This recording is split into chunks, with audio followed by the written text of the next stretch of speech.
There we go.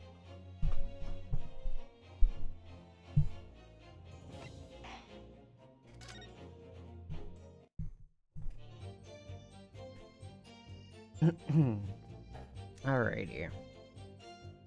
Where are we?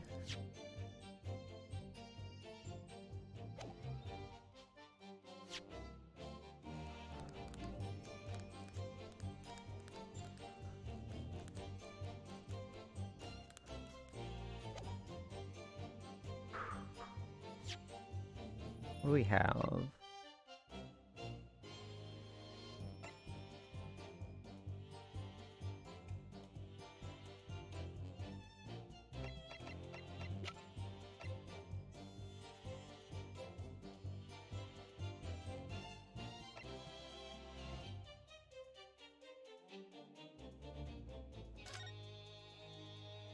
Yo, what's up, Zoka? Just cleaned your room? Nice. It's going well. I'm tired. I don't remember what we were doing. Policeman will strive to preserve peace within his allotted beat. A patrolling officer is expected to walk 20 miles around his beat every day for the furtherance of community relations. Any crimes fall under the jurisdiction of the beat in which they were discovered. When a crime is discovered on his beat, policemen must assist with initial investigations and help detectives. So, right, my working theory on this is it actually happened in his beat, but he moved the crime scene when he told his wife to go get the person on the beat that it was right across the street from. But how do we prove that, or am I getting too far ahead?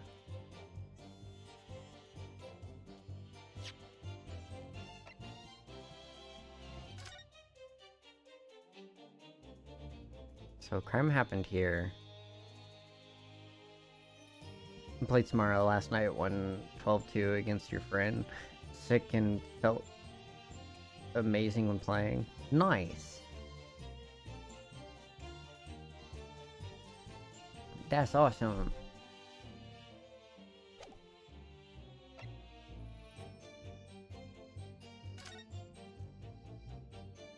So, Mr. Natsume, in fact, did jump over the gap that was here and just went down this way without noticing. Unconscious following a stab wound to the back.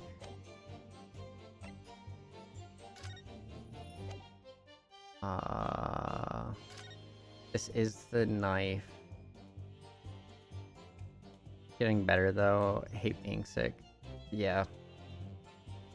I might be getting sick as well. My one of the kids at the middle school was coughing horridly. Okay. Large knife thrust into the bag.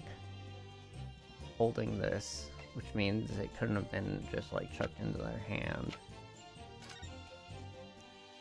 I'm thinking it fell down. They bent down to pick it up, and that's why the stab is in their back. Okay, so let's press again. How can you say that for certain? A very good question, sir, and the answer is this. It has the noble founding principles of the Force written on it as a reminder to all us policemen of our sworn duty. Showed us that before, didn't he? Yes, he did. Gonna finish cleaning. Just wanted to drop by. Alright, thank you for dropping by, Zoka. I really appreciate it. To patrol the streets of London town and uphold the peace of the common man. That is what the job's all about. And that is why I can stand here today beside my long-suffering wife and tell you Bobby's good for his word. While rubbing my tired eyes, admittedly. Mm-hmm.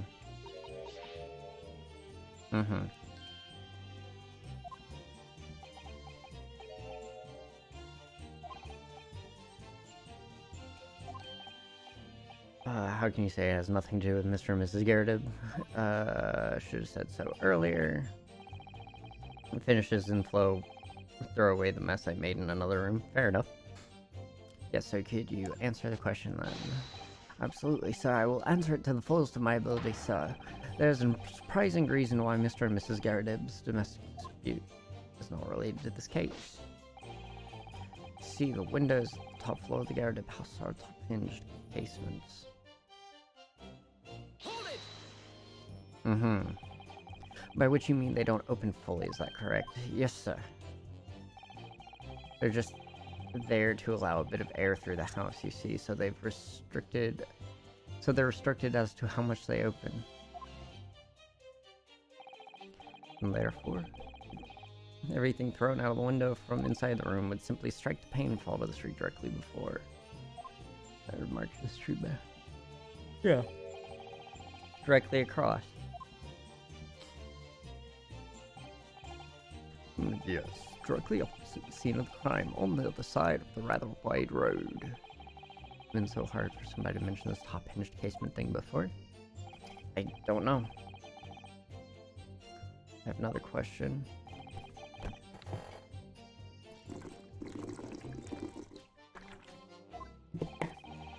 How do you even know? Why would you have any idea what sort of windows Mr. and Mrs. Garrideb's house is furnished with? It's very simple, you see. I helped with the investigation yesterday. Oh, hi? Excuse me. Do you have something to add, Miss Beat? Sorry. You look, well, delighted. Is there some particular reason for that? I was just remembering that's all. We were really so lucky. Lucky? Well, of course, I feel so terrible for the poor woman who was attacked, don't misunderstand, but we were just so lucky it didn't happen on Rolly's beat. It was so close, you see. Oh, I hadn't realized. Oh yes, in the street, Briar Road, that's the boundary between Rolly's beat and the next one. Isn't that right? Constable beat? Oh, yes, that's right. That's the reason I was helping out with the interviewing and the occupants of the Garrideb's household yesterday. The house is on my beat, you see, sir. Okay. If you could clarify something. Garrideb household is on your beat. Does that mean that the pavement next to it is as well? Inside Mr. Garrideb's house? Yes, ma'am. Pavement on that side of the road is part of my beat. I see. I was unaware of that. Just think, if the woman had been attacked just on the other side of Briar Road, we would never been able to go for that meal to celebrate our wedding, but that's the life of Bobby after all.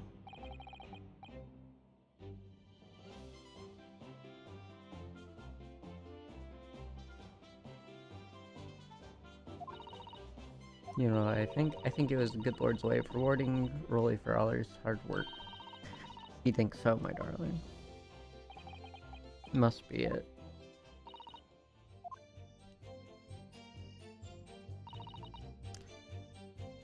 We would have seen it.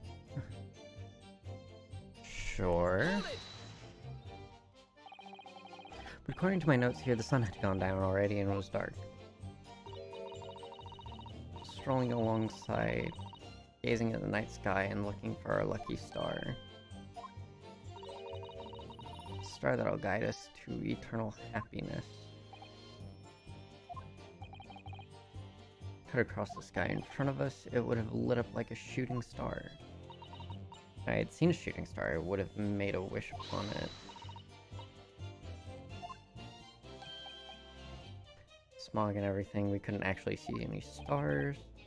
In short, you're trying to say neither book nor life across the sky before you.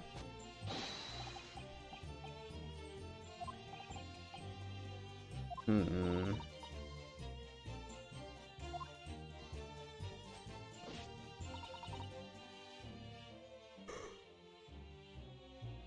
it!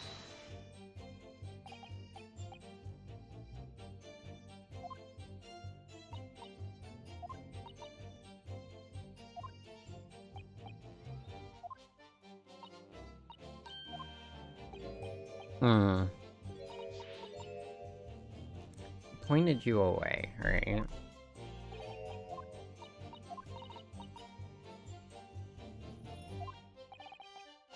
Off duty, of course, but okay.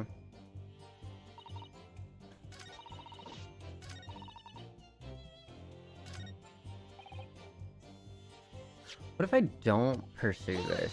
What if I just go through it?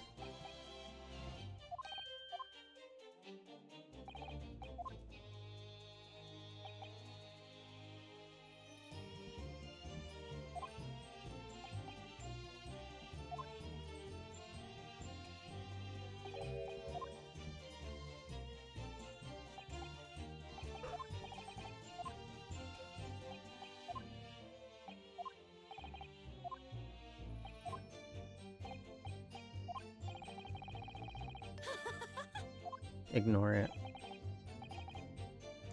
In what way? Various members of the public were questioned in order to gather information about the case. That's right, it's the sad truth.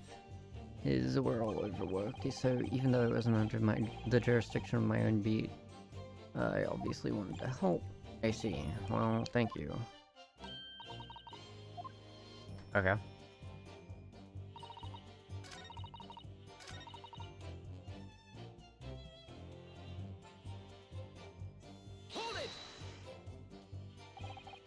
You dropped the bouquet at the scene of the crime.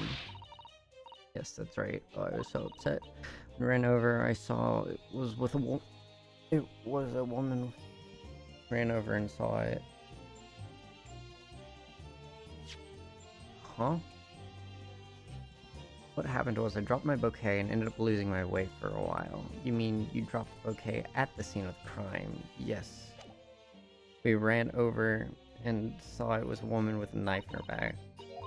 I was so shocked.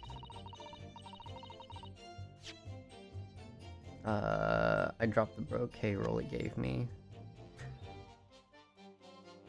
It was in a dark spot somewhere the streets weren't casting any light, so I didn't notice at first. And then you went to the police box to report it to the policeman whose beat was on it. Yes, and came back to the...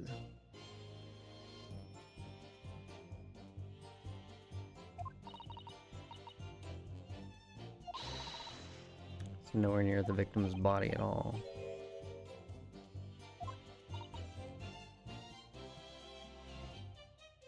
I was all flustered for a moment before I heard a voice calling me from the other side of the road.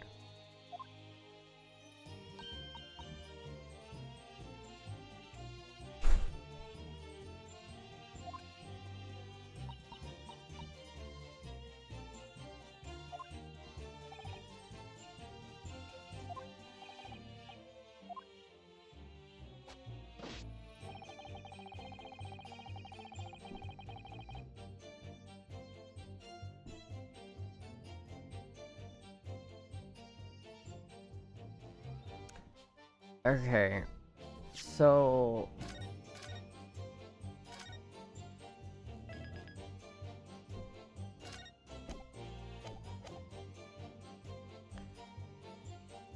We'll just press this again for the information.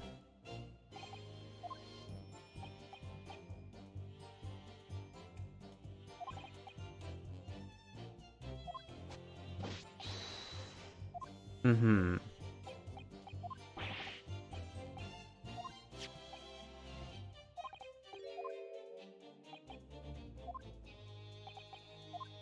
Hmm.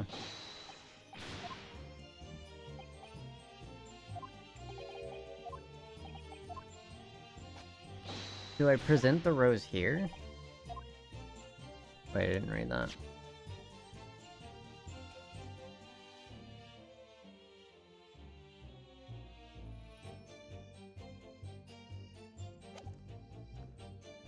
It's not sitting right with me. And two mysteries of how the knife ended up in her back and how that book ended up in her hand. There must be some common thread between them.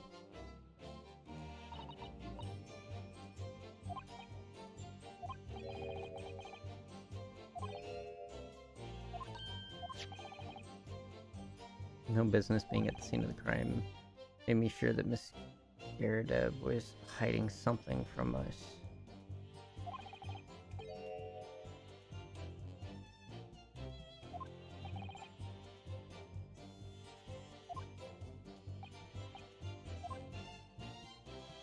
Okay.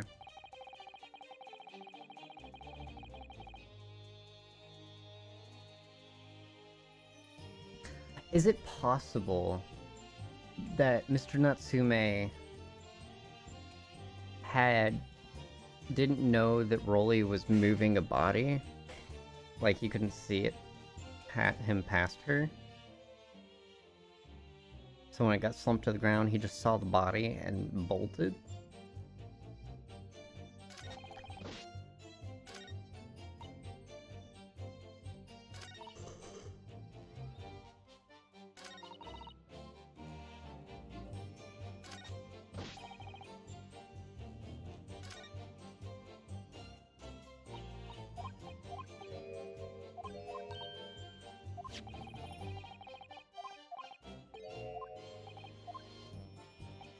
Hmm.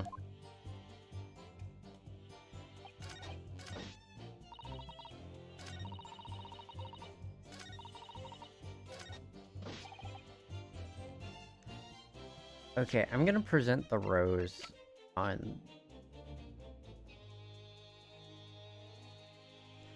The shock of seeing the stabbed victim caused Miss Beat to drop the rose where she stood.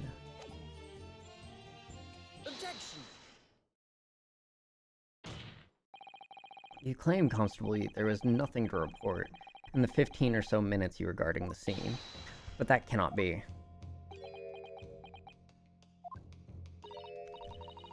What do you mean to say? In your testimony just now, Mrs. B, you explained to the court that when you arrived back at the scene of the crime with the policeman assigned to the beat, the bouquet you had dropped at the victim's side was no longer anywhere nearby. Yes, on the opposite side of Briar Road, to where the victim was attacked. But considering the size of that meager bouquet, if a single sorry bloom can be so described, no doubt it was blown in the wind across the street, back into the gutter where it belongs. Objection! Meager? But if that were the case, why did Constable Beat not testify to the fact?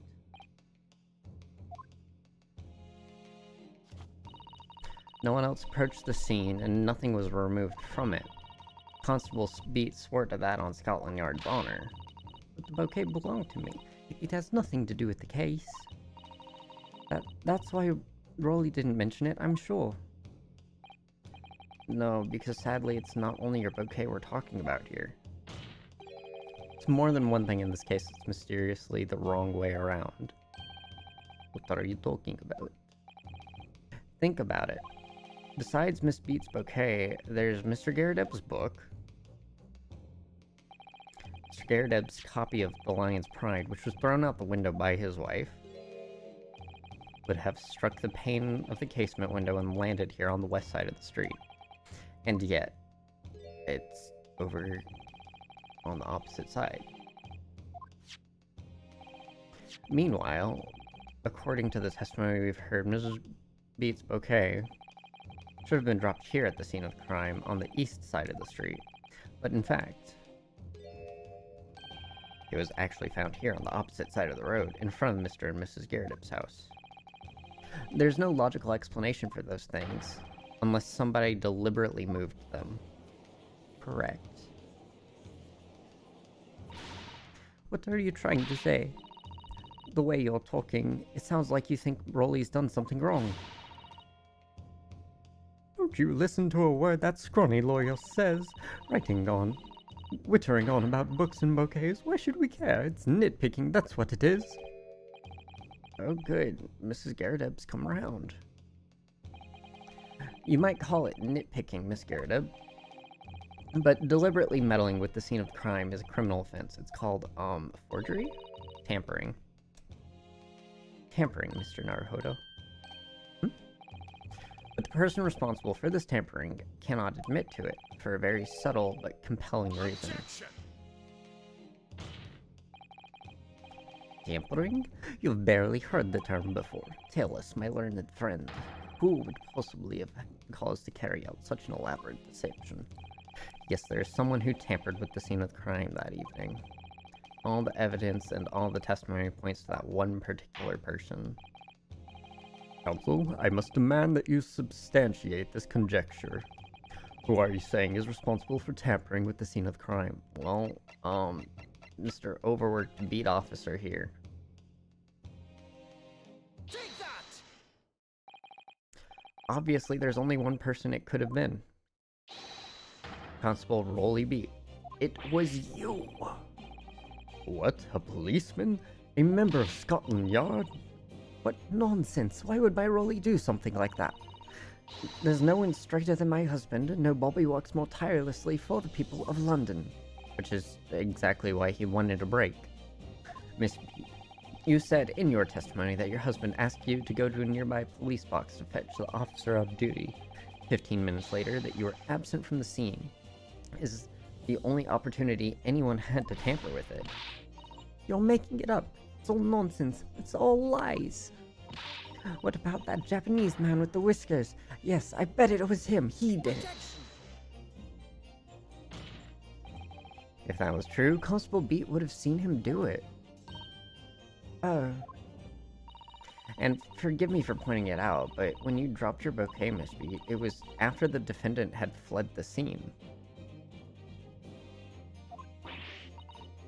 Well... Objection! First, you make accusations about the landlord and his wife, and now you incriminate the policeman as well? But your accusations lack one very important thing. Yeah? You claim the crime scene was tampered with, but there is only one reason anyone would commit such an act. A reckless crime to hide something. That's right, he's right. My husband and I just happened to be there, that's all. So why would we have anything to hide? It doesn't make any sense. You've offered no motive for this alleged tampering, and until you do, your accusations are nothing but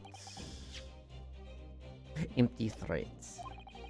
Constable Beat had a very good reason for wanting to tamper with the scene of the crime. It's the key to this entire affair. Mr. Naruhodo, have you managed to solve this mystery? My guy wanted a break. Counsel, you have made a very serious accusation against a London police officer. If you are mistaken, I'm sure I need not point out that your reputation as a lawyer will be irrevocably damaged. With that stark warning in mind, you will now explain to the court the motive for this alleged tampering. Yes, my lord.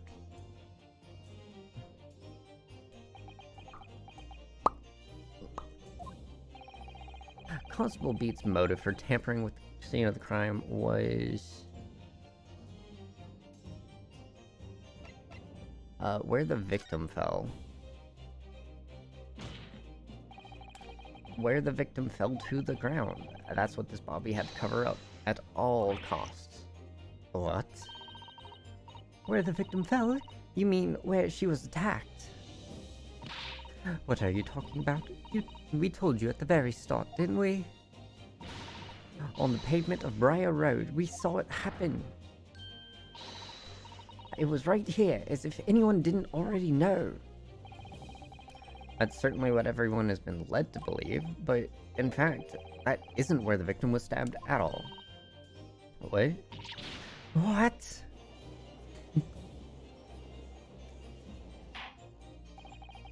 Blondie's about to have a conniption.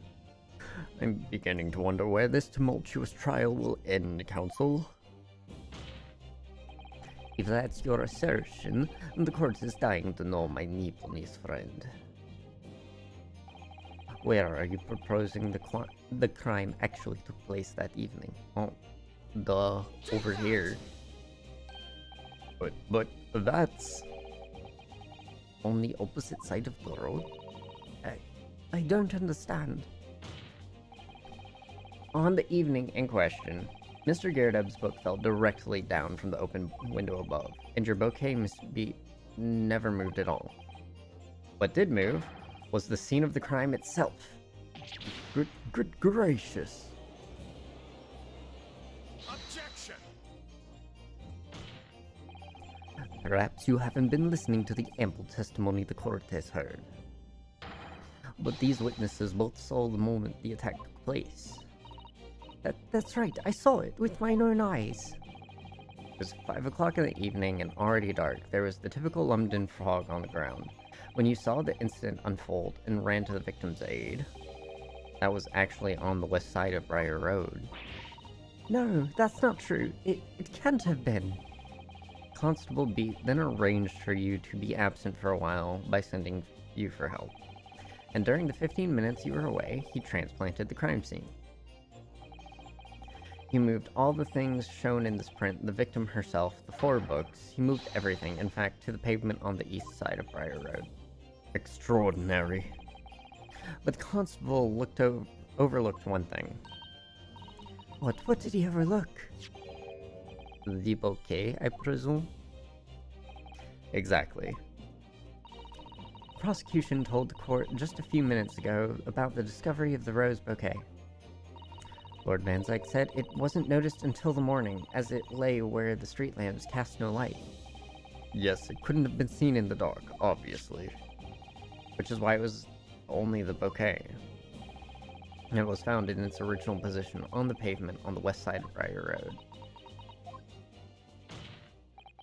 And that is the defense's theory about what really happened that evening. How do you respond? Constable Rolly Beat.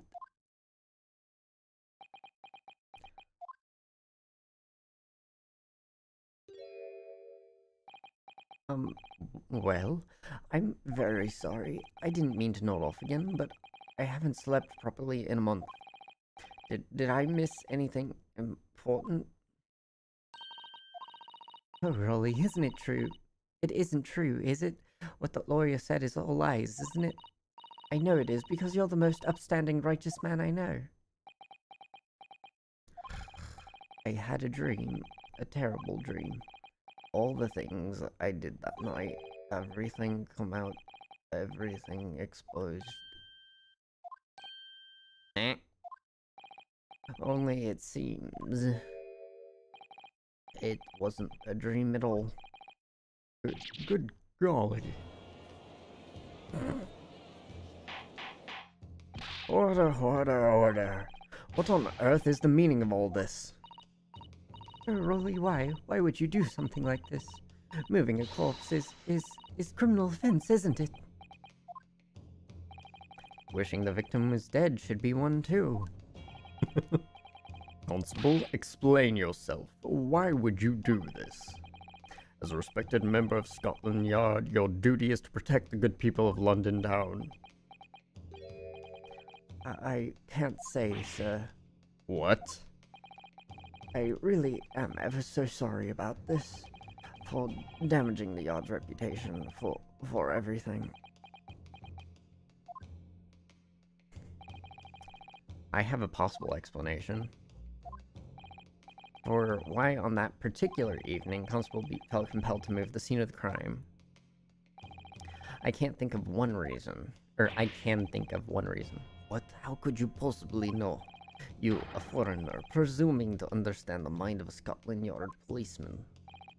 And yet, Lord Van Zyke, it is this foreigner who has uncovered the startling truth of the matter thus far. I believe it would be beneficial for the court to hear this extraordinary young lawyer's theory. Counsel for the defense, if you please. Yes, my lord. Now then, I think you had better show us some evidence. At once, my lord. England, Japan, it makes no difference where you come from. Human emotions are the same. And I think I have a fairly good idea of the feelings behind this man's actions. What gives away the motive for Constable Beat's unthinkable actions?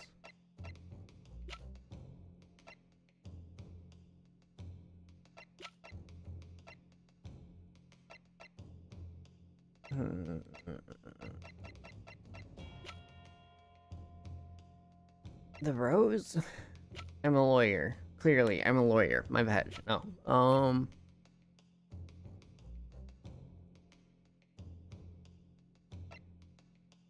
Take that!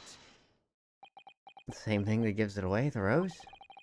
I realize that I'm a foreigner in this land, and I've only just arrived from Japan, which is why all this information about London's so-called bobbies is completely new to me. I've learned that, though honorable, patrolling the beat is the most demanding work in the world. For example...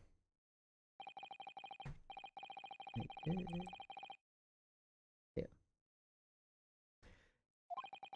Oop.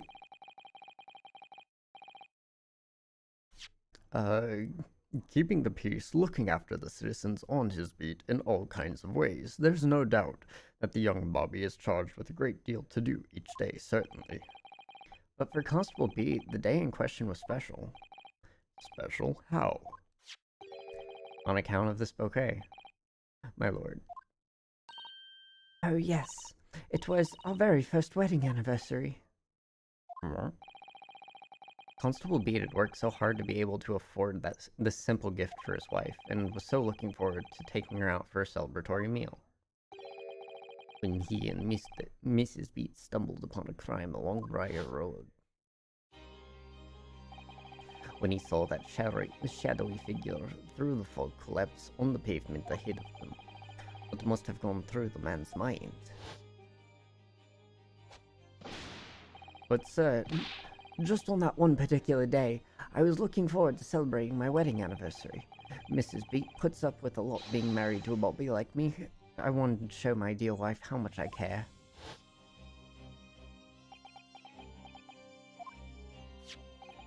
This is the warrant card that Constable Beat offered to lend me earlier.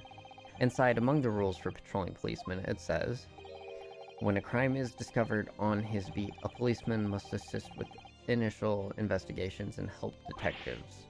Aha! Constable Beat. Is that, or is that not, the reason why you moved the whole scene of the crime that day? Yes. Everything you said is alright. So that's it? It was all to do with the boundary of your beat? Oh. Exactly. To summarize, the incident actually occurred on Constable Beat's beat. Good gracious, Constable, do you realize the gravity of what you have done?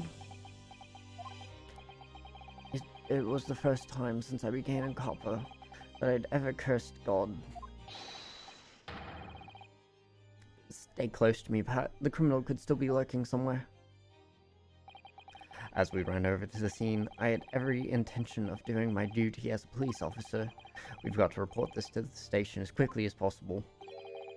But then it dawned on me. I realized where we were, where the victim was lying, and what that meant for me. When a crime is discovered on his beat, a policeman must assist with initial investigations and help detectives. Why here? Why did this have to happen here? And why tonight of all nights? Why?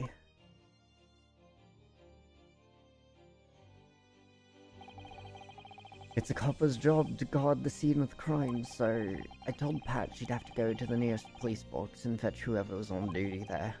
It was then that I opened my mouth. When I opened my mouth to speak, it just came out. I couldn't believe the words that were coming out of my own mouth. This is the next beat. This is the next beat to mine, Pat. So you'll have to go to the police box that covers it, turn right around Mersham Street, and then...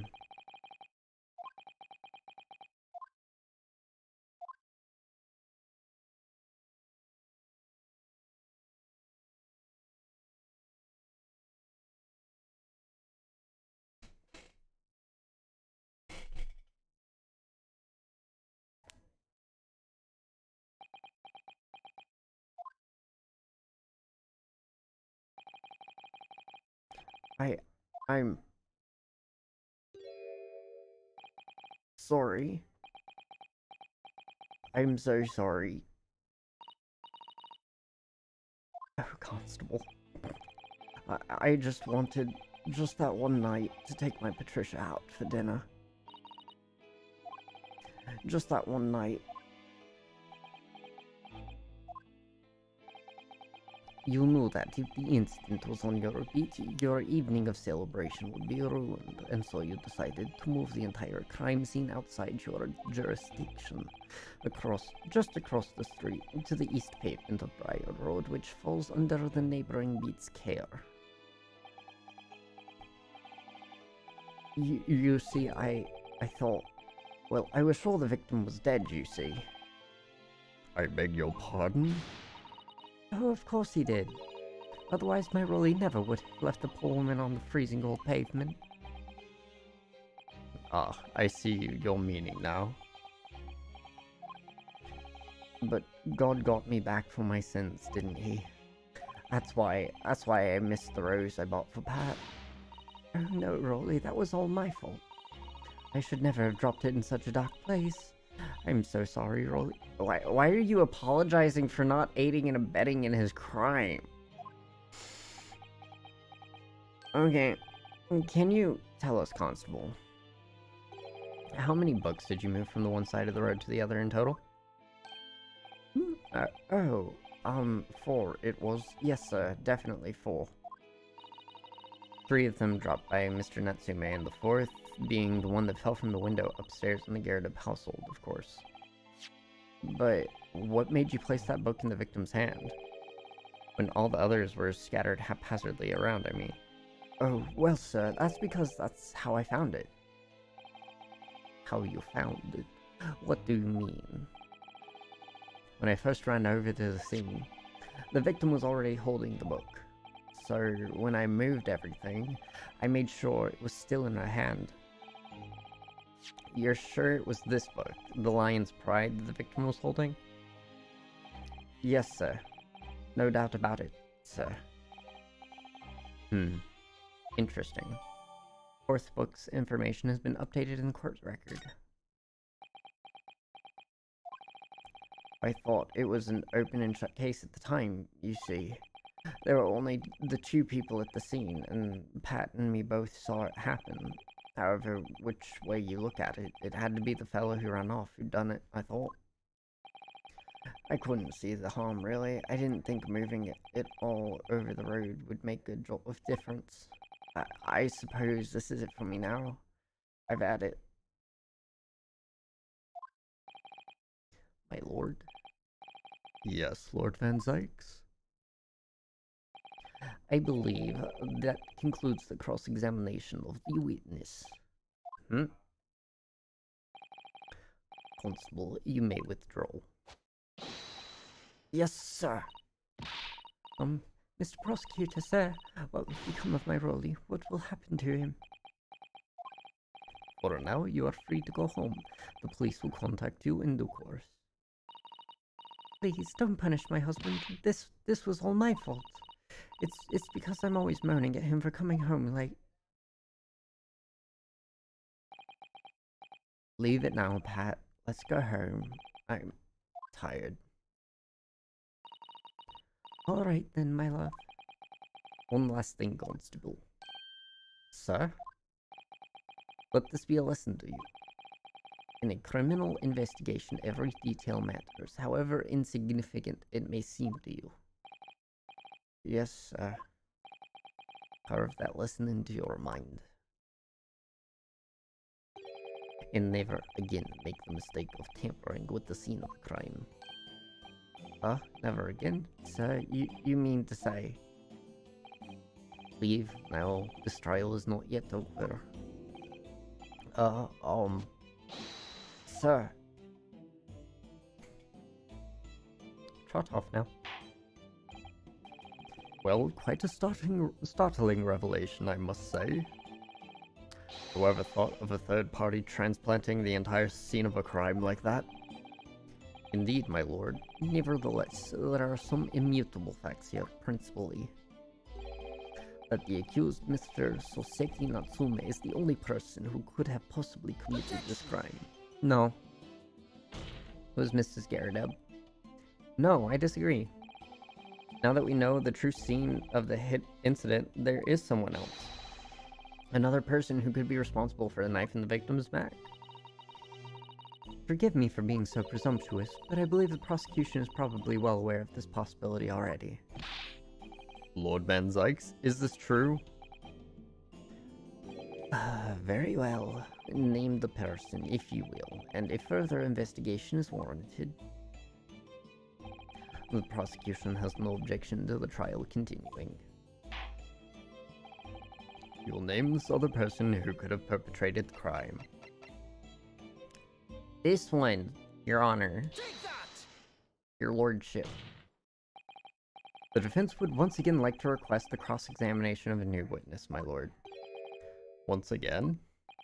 My assistant made the same request earlier. In order to finally reveal the truth about this case, it is imperative that we cross-examine... It is imperative that we cross-examine juror number 4, Miss Joan Garrideb. Me? Me? Oh, dearie me. Objection! That request has already been denied. But the situation is very different now. Yeah, it was denied on the grounds that we still had witnesses to cross-examine. Mrs. Garrideb, answer me this. What do you want now, you little toad?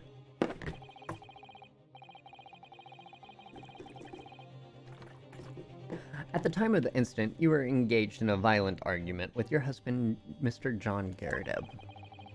In the course of the argument, a minor house fire was ignited, and to clear the smoke from the room, your husband opened a window that looks out over Briar Road. Well, what of it? You threw this book out at your husband when he was cornered with his back against the window. Upon striking the pane of the top-hinged casement window, the book plummeted directly below, finding its way to what we now know to be the true scene of the incident. Yes, and as I said, what of it? During the argument, you were beside yourself with rage, and as such, you threw not just books, but anything you could lay your hands on. So, let me ask you one more time, Mrs. Garrideb. This knife, the one removed from the victim's back, have you really never laid eyes on it before?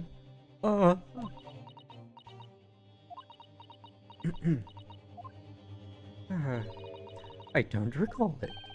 Seriously? Am I supposed to remember everything I picked up and threw at my husband? And anyway, the man over there in all that regalia said members of the jury needn't testify, didn't he? Conveniently, yes. Objection! No, I have no recollection of saying that at all, juror number 4. Oh? Make no mistake, you jurors are not special in any way. You are not immune to the judicial process. If you know something about this knife, madam, let the truth come out. But this is the common or garden knife. It couldn't possibly come from anywhere. We have several like that at home. If one went missing, how would you expect me to know? What's that? Are you joking? What are you saying? Please, Miss Garrideb.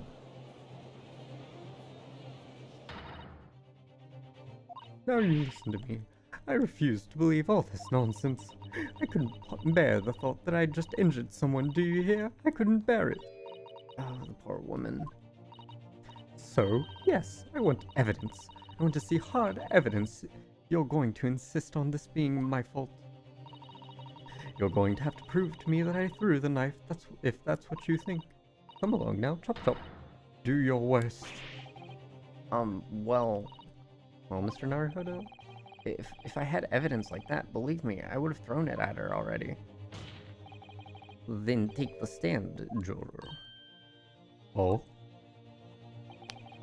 Prosecution does not object to the defense's request to cross-examine this woman. Thank you, Lord Van Zykes. I'm going to have to testify.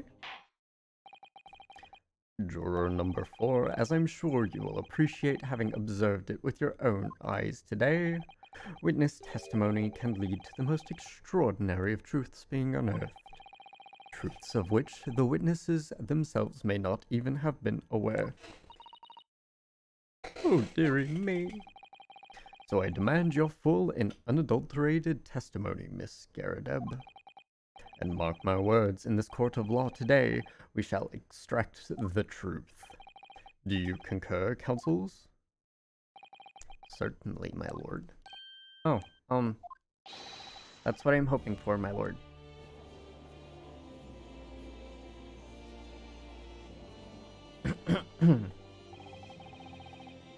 Such a strange feeling. For the first time since arriving in this country, it actually feels real.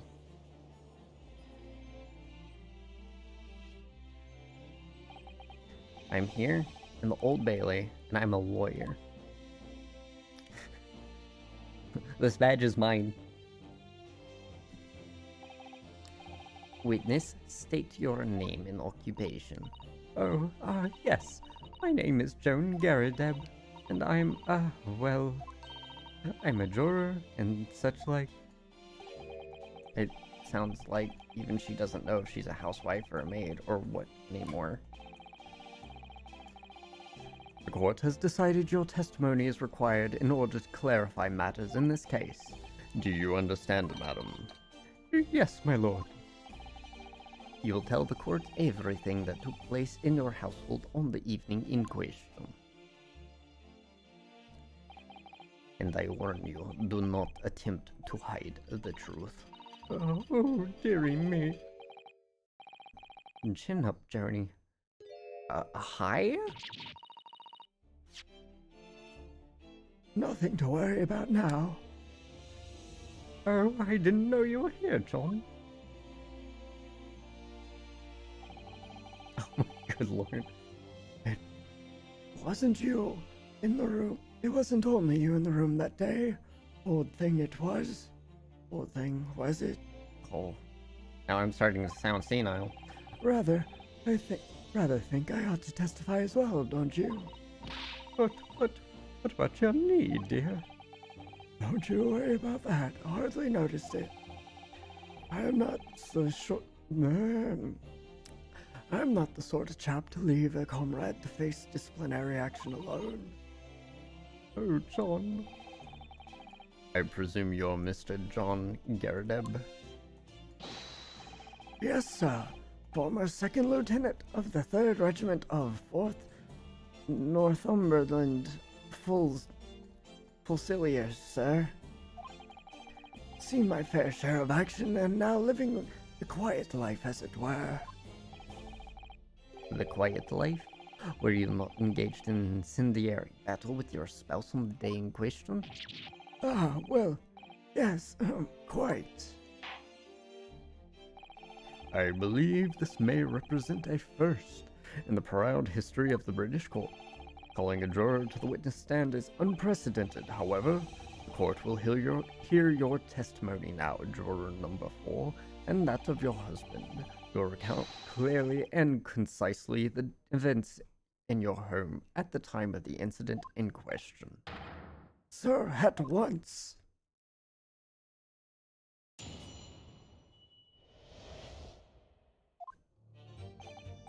Yes. On the day you're referring to, the wife and I did have a bit of a skirmish. Can't recall the reason now. Knocked a candlestick over and set fire to the carpet. Soon had it out though, and got the window open. Meanwhile, I was picking up whatever I could find to throw at him. Plenty of knives around our place. Can't say I'd notice if one or two went missing, I'm afraid. If that Polly thing in the victim's back really is one of ours, you'll have a job proving it, I think. 4? That's not bad. Sounds as though it was quite the battlefield in your household that evening. Although an entirely one-sided assault, it seems. The enemy caught us on the hop, sir. I had no choice but to dig in and take defensive measures. To be honest, if the enemy had kept shelling us for another minute, we'd have been toast. Of course, a veteran such as myself is only too aware that on every battlefield, you're just a gnat's whisker from death at any moment. Are we still talking about a marital quarrel here? Well, I must say I'm dubious that this testimony will shed any light on the origins of this jackknife. In combat, one's focus narrows such that surroundings are barely noticed.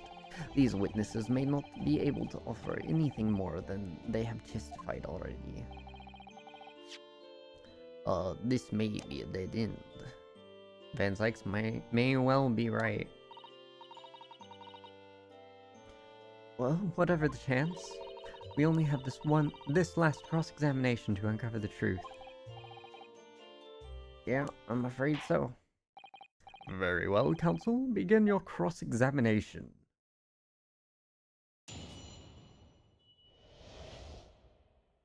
The Battle of Garradeb.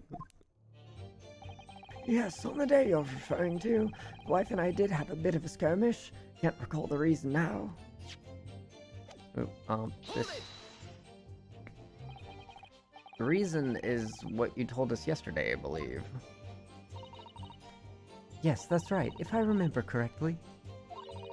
It all started because of a note that was tucked into the pages of a book belonging to Mr. Garradeb. Rather passionate note, in fact. But Miss Garradeb found the note, discovering her husband's little secret. And she gave him a mighty number of slaps across the face for it, too. What a sordid state of affairs. Hell on earth. I say, when a chap says he can't recall such things, it's common decency not to drag it all up. Besides, half of it was wide of the mark anyway. Likely story. These waters run very deep. And what transpired next after the multiple blows to the face? Knocked a candlestick over and set fire to the carpet. Soon had it out there and got the window open. Hold it! And the fire also spread to some items of furniture, didn't it? The bookcase, my armchair, anything of mine, really. It just so happens there's some bath water around that evening, so I sloshed that about to put it out. A most precarious situation you put yourself in. Ours is a 3-story townhouse on the west side of the street where the water main isn't connected yet.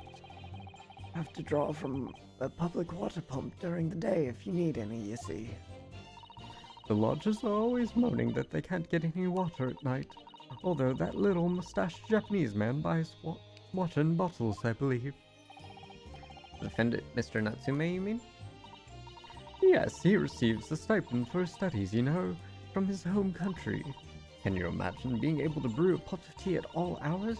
He's obviously very well off. Have you actually seen the state of the man? I believe he uses all of his income to buy books. Well, anyway, the point is, I was able to douse the fire with water, fortunately enough. Okay. Meanwhile, I was picking up whatever I could find to throw at him. Hold it! Okay. And? Even though the room was on fire? As far as I was concerned at the time. It was more important to extinguish my anger than the flames. When a woman wants to throw, she must throw. That is most certainly not true of a Susato takedown, Mr. Naruhodo. How did she know I was thinking that? So please, cast your mind back and try to remember. Was a knife among the items you threw at your husband that day? In all honesty, I don't recall. But I feel I must point out that I am no monster. Let me see, some bread, a cabbage, garlic, a towel, a sponge, a napkin. Excuse me! Yes? Do you have something to add, sir? Mr. Garradeb? Don't shoot. Sorry, beg your pardon. Did your wife's remark just now bring something to mind? Nothing of any significance, no. Just that the barrage of projectiles the old thing launched in my direction was somewhat more solid than she implies. Books, bricks, and the fire poker, I seem to recall. Ow. And the woman's aim is uncanny.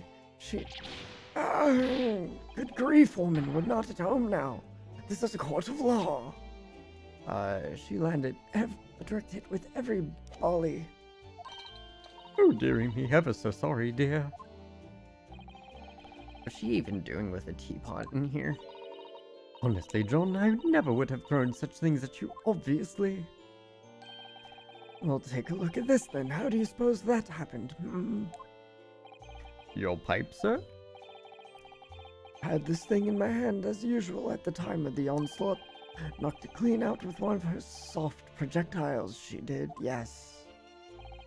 And when I went to pick the thing up, it was broken in two. I'd like to see a sponge do that sort of damage. I see your pipe was broken. It would never have been sent flying unless it was hit by something pretty solid. Anyway, I've managed to bandage the thing up for now. Ah, you're the only one to exaggerate, aren't you, dear? I wonder what we should make of this account. Could be important. The defense believes Mr. Garrideb's remarks just now to be of great significance. These war veterans' words only tell us one thing. Betray a fighter, your wife and the pipes, as well as hearts may be broken. Sentimental wisdom, perhaps, but hardly worth adding to the formal testimony. Indeed, common sense, one might say. Might one? In that case, would you at least permit us to examine the pipes, sir? Well, I don't see why not. Oh, dearie me, there you go again, trying to ingratiate yourself with a young lady. Very well, the court will accept this gentleman's pipe as evidence. Pipe has been added into the court record. If I didn't speak that out of turn, Mr. Naruhodo, I was just feeling rather disappointed for you that your request was turned down. Oh no, it's fine. Mr. Sato, we have some new evidence to work with. We should examine it carefully. Boop. Examine. Looks to be in a sorry state with that bandage around it, doesn't it? But for some reason it feels slightly ominous to me, like it's trying to shout a warning. Probably because it's the same blue as Mr. Garrideb's dressing gown. I suppose it should have considerable sentimental value to Mr. Garrideb, given that he's gone to the trouble of repairing it like this. Either that or he can't afford to replace it. Oh, hi? How would you not know your... Okay, so first we're just gonna look at this. There's a small nick out of the bowl here. Look, it appears to have been made relatively recently. And see how there are little scrapes and dents all over it? It's clearly a well-loved pipe. Yes, you're right. It seems to me recently that being well-loved goes hand in hand with getting some battle scars. This particular nick is catching my eye, though, because it's clearly new. What's this? Oh, something just twinkled inside the chamber of the pipe there. Yes, I saw it. Something stuck in there, I think. Let's turn it over and give it a shake. Oh, what's this? It's a tiny fragment of metal. Looks like the tip of a blade or something. The tip of a blade? Surely. Surely it couldn't be. Fragment of metal. Small piece of metal that looks like it might be the tip of a knife blade that was stuck inside the bowl of Mr. Garrideb's pipe. Thank you.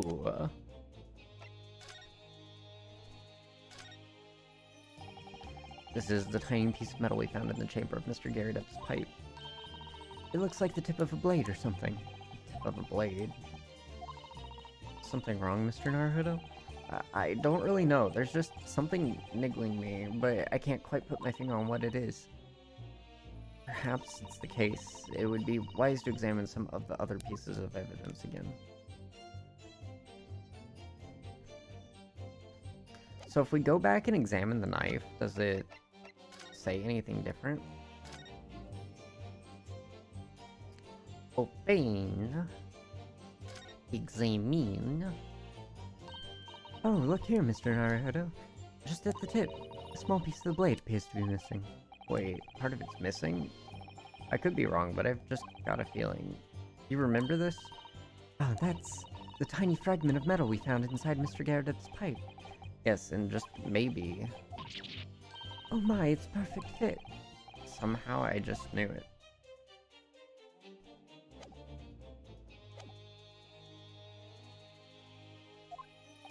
Well, thank you for that rebuttal, Mr. Garredub.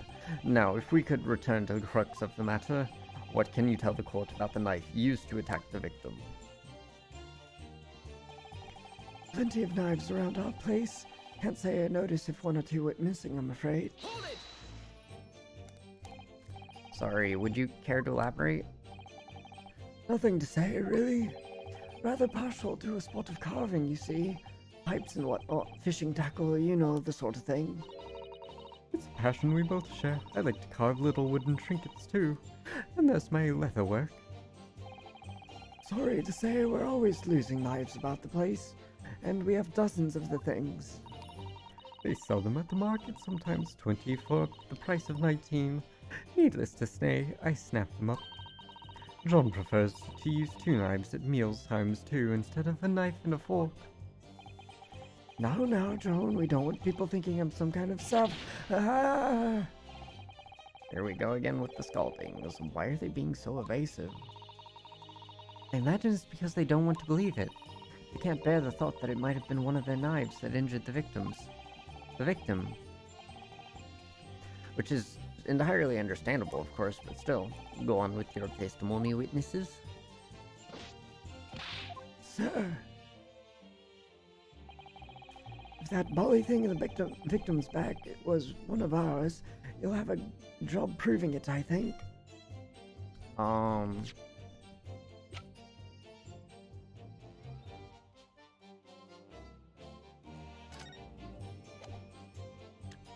Objection! Have the tip of the knife, sir? Mr. Garredub, could I ask you to take a good look at this, please? You can ask, but I can't see a bally thing. You can't? Used to call me Dead-Eye Deb back in the regiment, of course. But that was some time ago now. Even when I'm trying to enjoy a large print book by the fire these days, I struggle to tell a B from a D and a P from a Q to B. Oh, he does, dearie me. It's rather wearing being asked about every other letter and every other word. You must be very dusty. Cozy.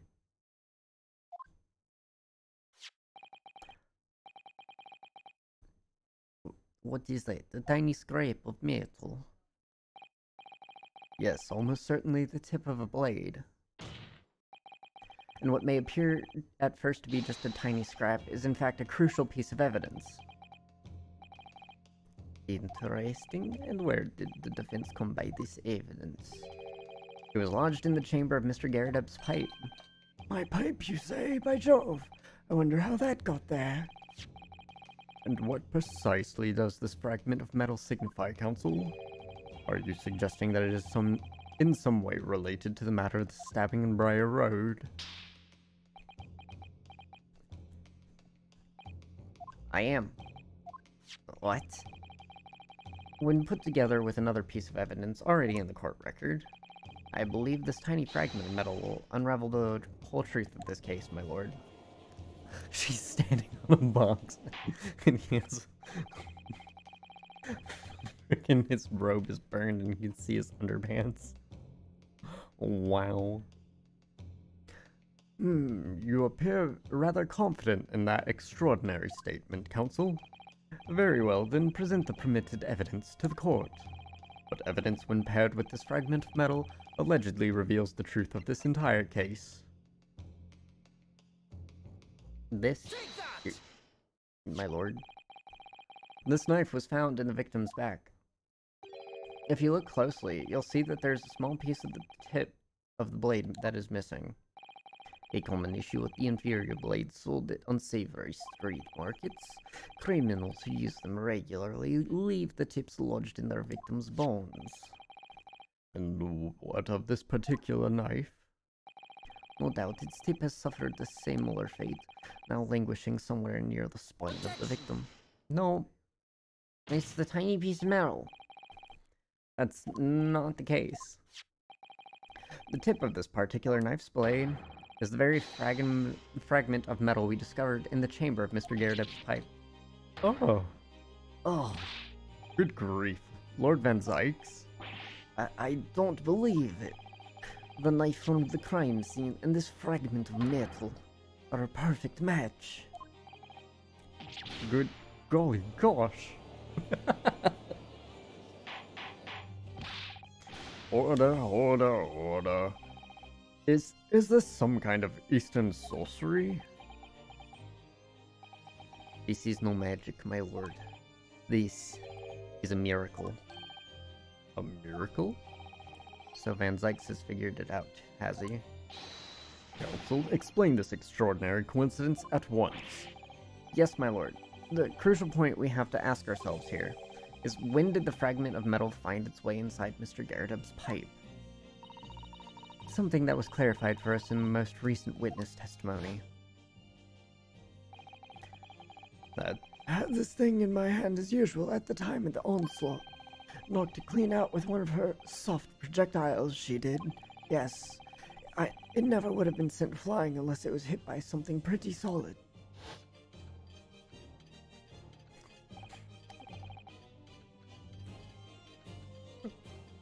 oh dearie me. During the argument between these two that occurred just as the victim was on the pavement below, Miss Garredeb flung this knife at her husband. However, the knife missed Mr. Garredeb, instead striking the pipe in his hand at the time, which caused the tip to break off, of course. Good lord. Yes, and that is when the tiny tip of the blade found its way inside Mr. Garredeb's pipe. The chances of that are 1,000,000 to 1. And yet, there's no other credible explanation for how the tip of the blade ended up in your pipe. Then, after losing its tip, the knife ricocheted off the pipe and flew out the open window. In short, this knife, which fell from the window of the Garredeb's home, is the very same knife that struck the victim in the middle of the back on the street below. Oh gosh, oh dear, oh no! Objection! Why? Okay.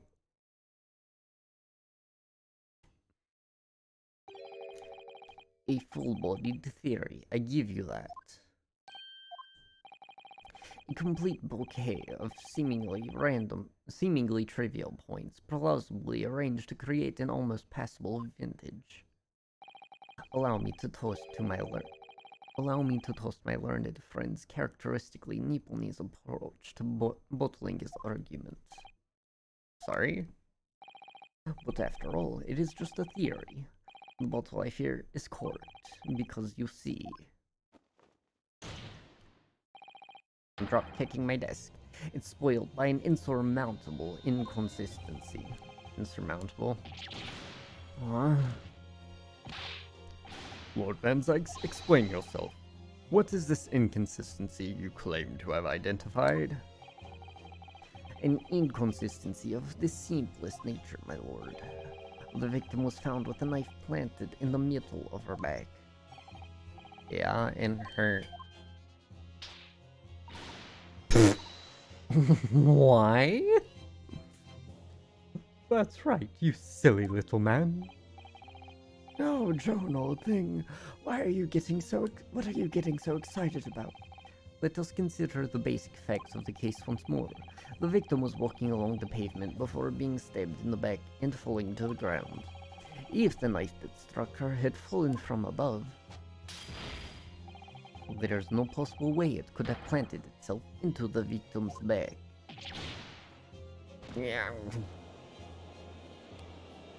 Bent over, picked up the book, stabbed it in back, finishes falling over. Quite right, you see, that's exactly right.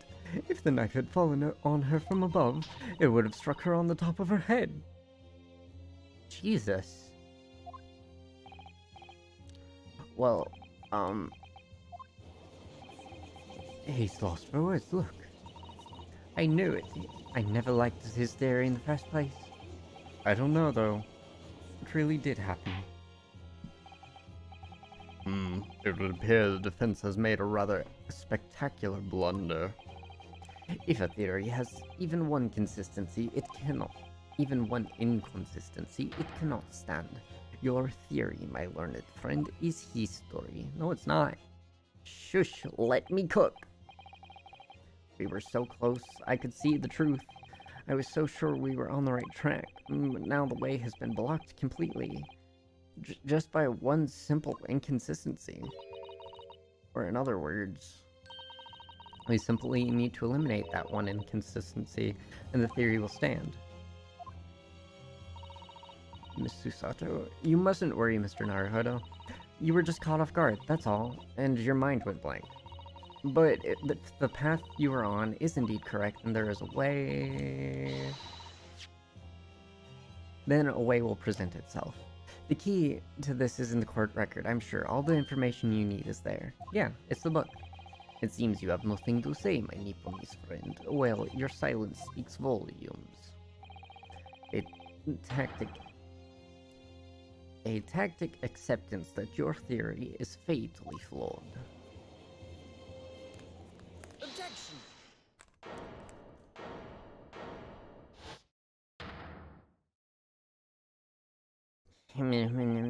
This inconsistency doesn't mean I was on the wrong track. It means that I need to sharpen my mind and dig deeper for the truth. It's a test. Yes. If the knife fell on the victim from above, there's no way it could have hit her in the middle of the back. Under normal circumstances, that is. What are you implying? Counsel?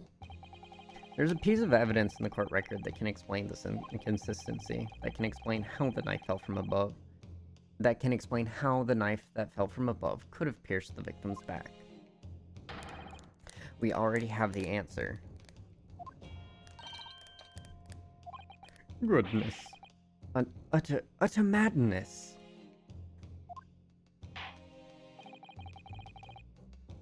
Surely this must be the last time. Counsel, present the evidence of which you speak.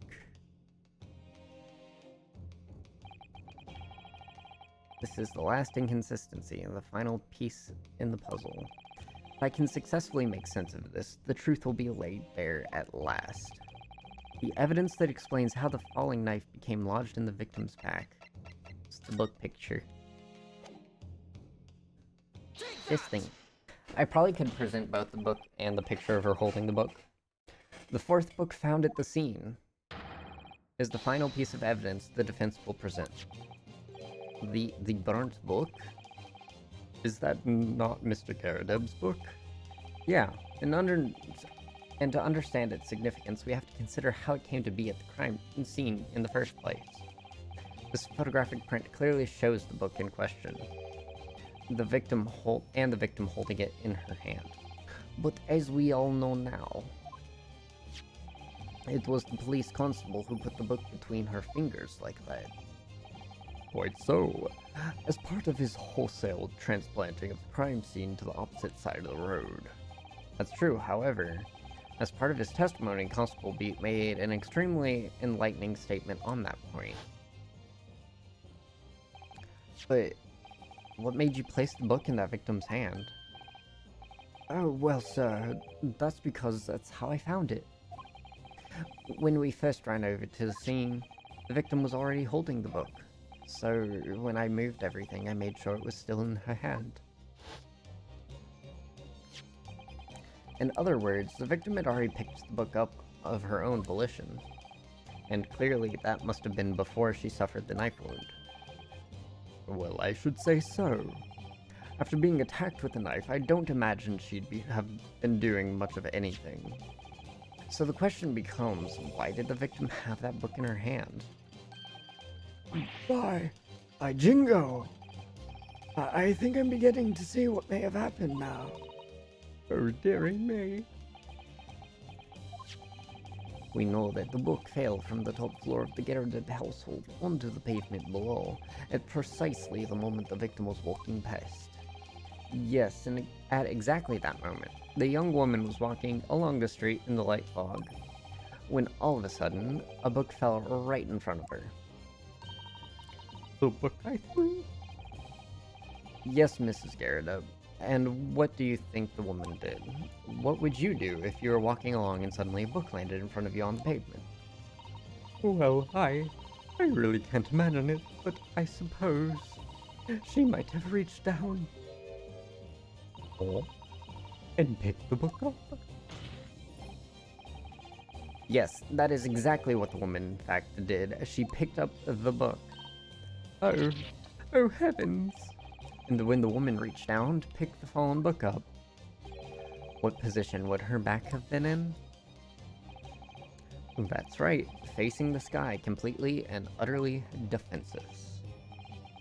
Then, in the very next moment, while the woman was still bent over picking up the book, the next object fell from the room above, and the jackknife straight into the middle of her back. And at that same time, walking by chance directly behind Miss Green was the defendant, Mr. Soseki Natsume. Well, I never. It appeared to Mr. Natsume that the woman had simply collapsed on the floor in the dark and the fog. He didn't see the knife falling on her from above. And from the other direction, the constable and his wife saw no one but the victim and her apparent attacker. So there never was a real culprit to run from the scene in the first place. No. This was nothing more than a series of unlikely events that culminated in an unfortunate accident.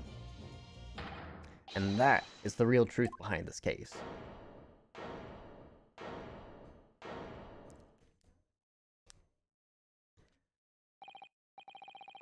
Get here just in time for Joan to get got. Yeah. Well, Mr. and Mrs. Garrett, hooray, she's indirectly getting jail time for assaulting her husband. Yep. Deserved, honestly. The very first time you showed me that knife, I had my suspicions. I wondered if perhaps it might have been something like that. There, old bean. Poor Miss Garrett. Humbug. Of course, I never meant for anything of the sort to happen, but it was all my fault, wasn't it?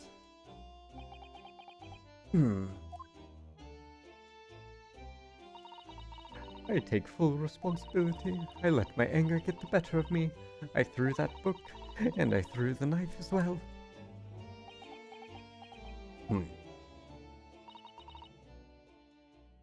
John, dear. It's all right, I know. I'm ever so sorry. Truly. I'm sorry.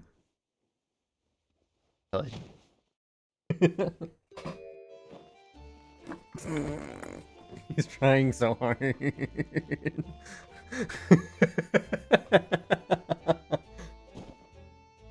Oh no. And it sucks even more because she fell off a box. So he literally just had full weight. It wasn't even like supported by the ground at all. Cannonball! Lord Van Zykes, what news of Mrs. Garrett? She's been taken to the infirmary. It would appear that today's events have left her in an especially flustered state. However, I believe she will recover in due course. There is no cause for concern. Yes, unbeknownst to themselves, they caused what could have easily been a terrible tragedy. They shall have to prepare themselves for the consequences of their actions. There is some good news, however, my lord. I have just had word from the hospital where the victim is being treated. Her condition is improving steadily, and the doctor believes she will regain consciousness soon. It's strange. We've been talking about the victim all this time, but we've never once met her. How wonderful. The woman is out of danger, it seems. They... My man, Mr. Garrett, didn't do nothing. No. No, he really didn't. I really hope they don't, like, just lump them in together. The only acceptable means for that is him being like, no, I'll serve half the sentence just so that my wife can get out twice as fast. The only acceptable manner in which he would be imprisoned as well.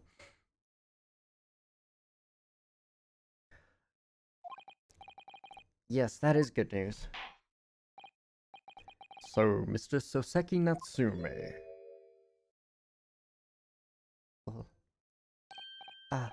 Yes. On behalf of my fellow countrymen, I would like to take this opportunity to beg your pardon, sir. You came from your distant eastern homeland to study our great British culture, and have been repaid with immeasurable unkindness. Please accept our heartfelt apologies.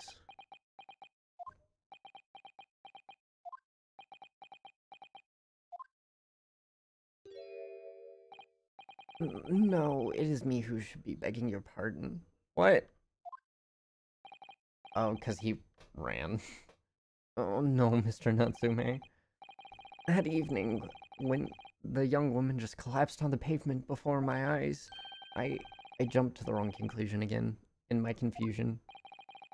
What conclusion, sir? I was sure that the woman was dead. Yeah, Constable Beat said the same thing, didn't he? He thought she had been killed, too. I suppose she must have looked completely lifeless. It's been about a year since I arrived in Great Britain now, but I still can't get used to life here. I can't relax. I'm sure there are evil spirits lurking in the fog, like they're haunting me. Or Soseki-san. His imagination really has got the better of him. Yeah, poor man. So, when it happened, I thought the young woman had been taken by the fog spirits. I should never have dropped my books like that and run away. You should have called for help, for a doctor, for the police! Instead, I've managed to create a rift in the relationships of trust between our two empires, and for that I am truly sorry.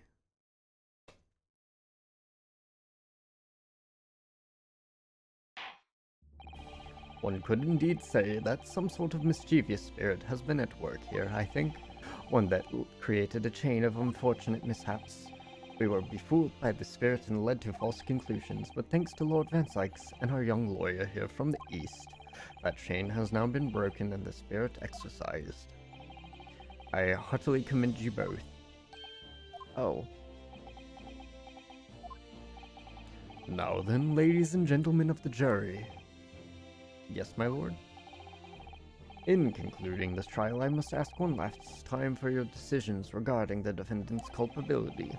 Are you ready to present your findings to the court?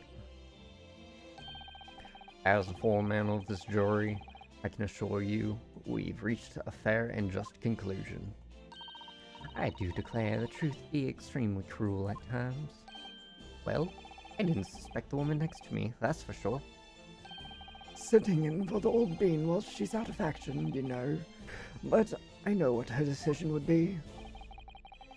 It's me, and I'll finally be able to get out of here and start work. Well, it's about time. I say, I have had a corker of a story to tell the grandchildren when I get home, won't I?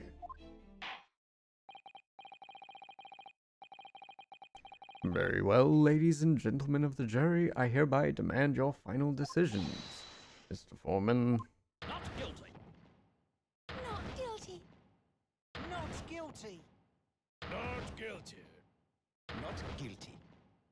Not guilty. Boom, boom, boom, boom, boom.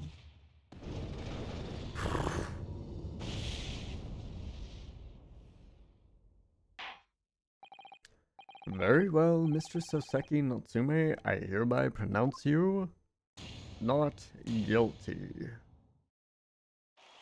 Whoa.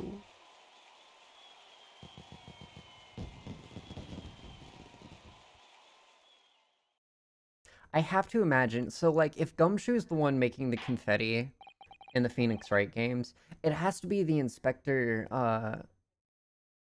Hosonaga doing it here. It's the only one that makes sense. Also, it still has not been explained why he's constantly coughing up blood. Finally, Mr. Soseki, or Natsume. Oh yes, my lord, sir. You are now a free man once more. It is my hope that you will continue to further your education in British culture, and may you never again be brought before me. Oh, yes, sir. Of course. On my life, I swear I'll never set foot in a courtroom again. I'm transported to tears. Thank you, counsels. Court is adjourned. His sickness is never explained in the game, but it is in the extras. I see. Okay. 20th of February, 3:17 p.m., the Old Bailey Defendant's Chamber. He's not dying, surprisingly. Huh. Because it seems like he is. Oh, Locum. Wait, you mean me? Of course. Is there another Locum here? Is there even one? Compared to the original Locum student, Mr. Naruhodo Esquire, your name has become rather short, hasn't it? What's wrong with using my actual name? Oh, at last I'm free. I'm free! Joyfully, joyously, joyous, jubilant, jubilation. Heedy, hearty, happiness, hurrah. I'm getting tongue-tied. Oh, I'm pleased. Mr. Natsume is delighted. Would it be so hard just to say that, then? He just has a soba allergy in a family who owns a soba shop. What?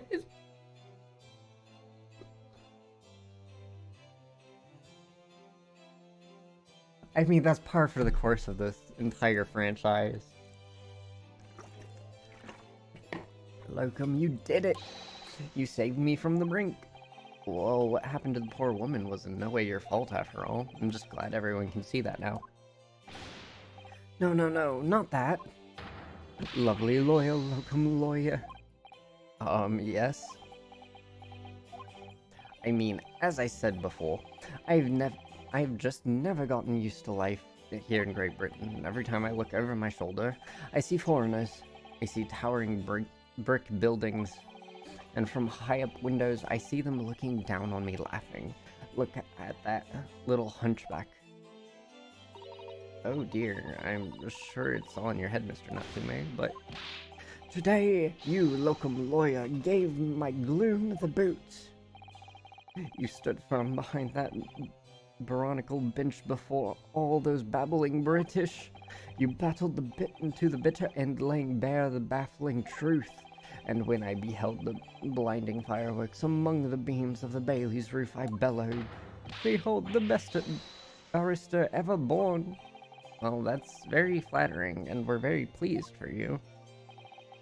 This has given me a wonderful anecdote to recount to my old friends back in Japan. An anecdote? Is that what's to become of all my hard work? There you are, my dear fellows. I apologize for keeping you waiting.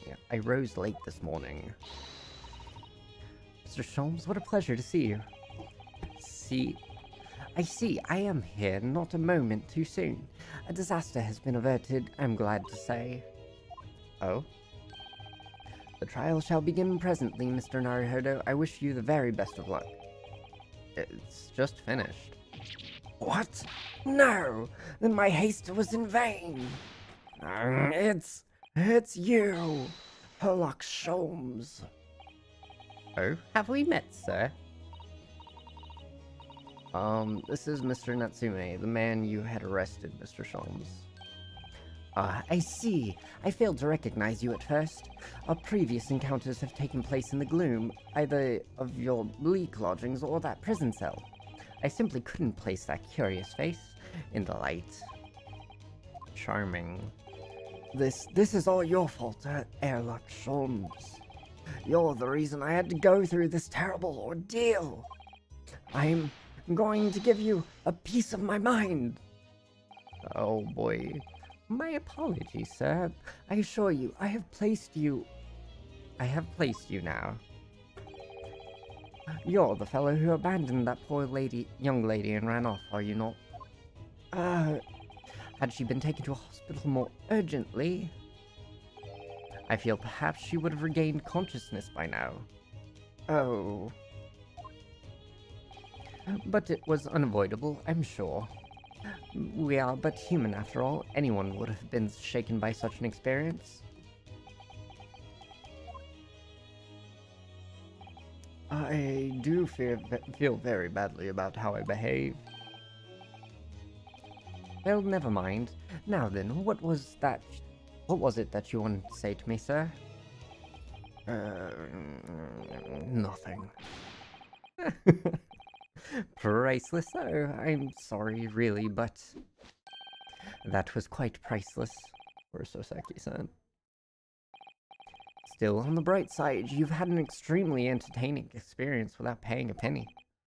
And it would seem you are not even found guilty. But there is no bright side. Whatever do you mean, Mr. Natsume? Even after this, I'm still cursed by the spirits, and now by the Reaper. Lord Van Zykes. I haven't forgotten, you know, what's facing that man in court means. Even if you're found not guilty, you're still doomed. It'll be alright, Mr. Natsume. If the Reaper appears trying to make trouble, I will protect you. Huh? With a perfectly executed Susato takedown. Much as I like being turned on my head, a bit of warning might be nice next time, Miss Susato.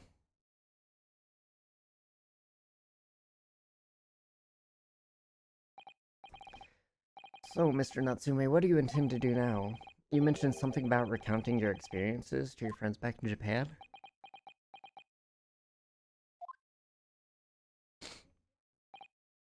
Yes, I intend to return to my homeland soon. Oh? It has already been a year since I arrived here in Great Britain. I visited universities, libraries, bookshops. I've been honored with the tutelage of professors. I've learned so much about the wealth of literature here and the city it has shaped. And I've come to realize that it is my calling to sail home and tell my fellow countrymen about it. That's very touching, Mr. Natsume. Or, in perhaps less veiled terms, you wish to withdraw halfway around the world to escape the terror of the Reaper's curse? That's not it at all! The more I learned of literature, the more the strange feeling claws at my insides. I feel compelled to return to my roots and attempt to pen a work of my own. Oh, I see. A work of literature by Soseki-san. Could be an interesting read. It's probably full of alliteration.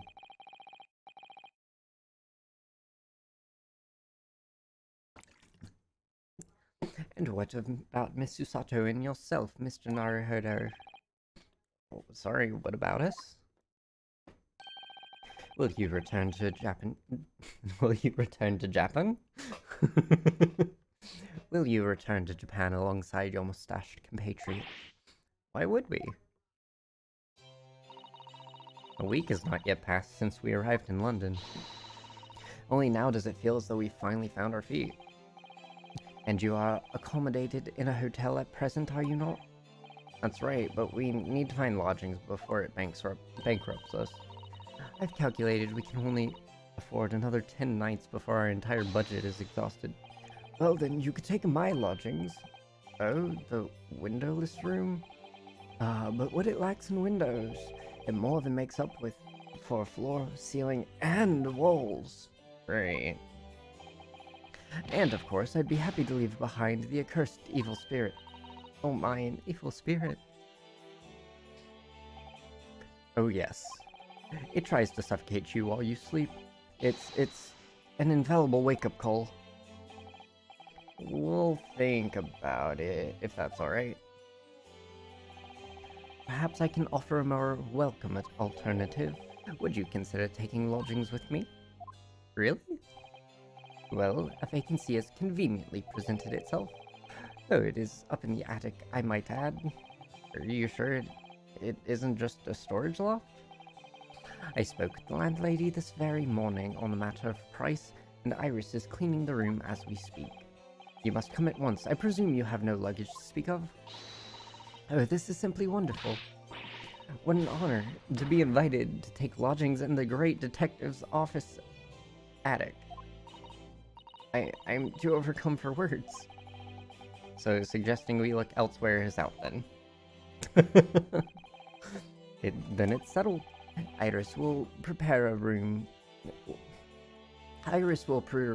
a welcome dinner this evening. And you must come too, Mr. Natsume. I insist. I don't know what to say, but thank you, and yes. Wonderful. Then I'll go and complete the paperwork for your formal release, Mr. Natsume. It shouldn't take long. Shan't take long? Shan't? Yeah. It shan't take long. Somebody's happy.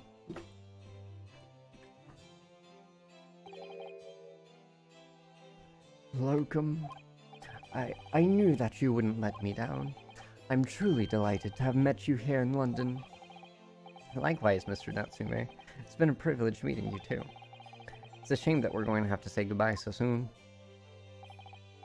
Well, I've come to realize I belong in Japan, but Locum, we'll meet again one day.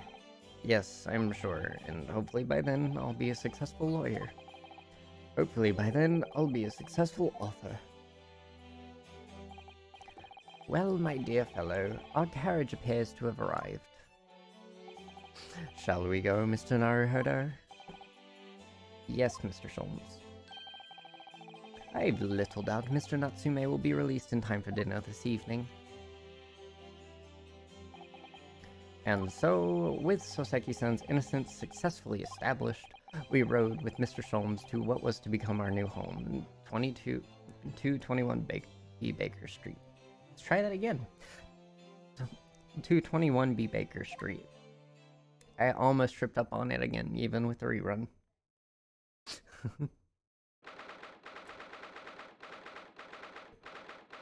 20th February, 4:41 p.m. The attic room. That's actually not a bad space. Plus, all the worm hair should be coming up here. So this is to be our new office, yes. Our office? I rather like the sound of that. Me too. It's simply wonderful, isn't it? I hope you can see this, Cosmo. It's only a small step, but I'd like to think we're getting a little closer to your dream now.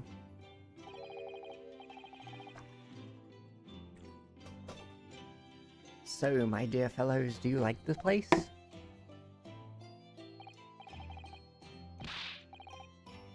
He doesn't look goofy as he actually has a cool looking outfit without the jacket and without the silly hat. He's got some drip. Mr. Sholmes, yes, thank you so much.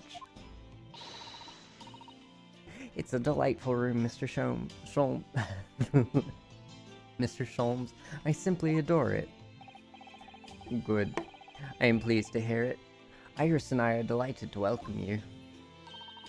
Oh, everyone's hungry. It's nearly time for dinner. We'll eat as soon as Mr. Natsume arrives. We have a lot to celebrate. Iris, you must let me help you.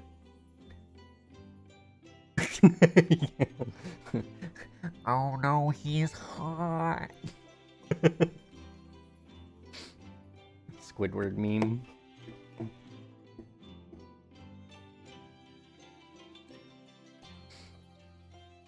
Iris, you must let me help you. Alright then, Susie. I feel like I have to. What would be this? Alright then, Susie. You can be in charge of the salad. That just sounds weird in the feedback. I'm not gonna. Nah. Scratch it. Blooper reel.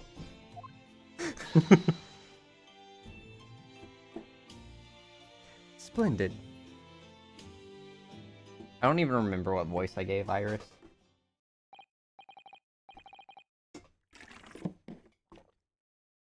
So, Mr. Naruhodo, how does it feel to have your own office in the capital? It's very exciting, actually. I can't help wondering what adventures await us. Those were precisely my sentiments when I first established my office at these premises. Until I discovered the dark truth about the city of London, that is. Sorry? London is a glorious place full of wonder, opportunity, prosperity, and mirth, but the brightest of lights casts the darkest of shadows. Shadows? What do you mean? Well, I believe you're all well aware of the murkiness that lies behind London's facade already. So, once again, Mr. Naruhodo.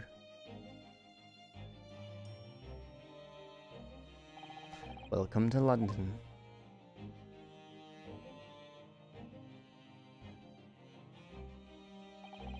Of course, at the time, I had no idea of the significance of those words Mr. Sholmes so casually spoke.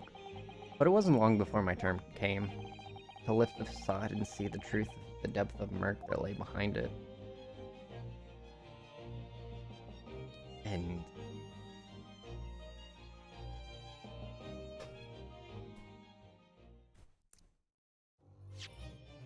yes.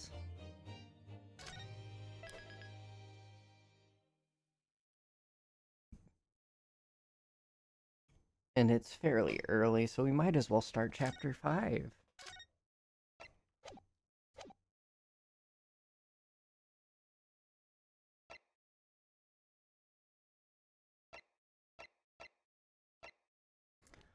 Adventure of the Unspeakable Story. The Hound of the Baskervilles. Hound of the Baskervilles? Final case, yippee! A hound it was, but not such a hound as any mortal has ever seen. Its eyes glow with a smoldering glare. The whole of its ox-sized body was outlined in white-hot flames. Sounds terrifying.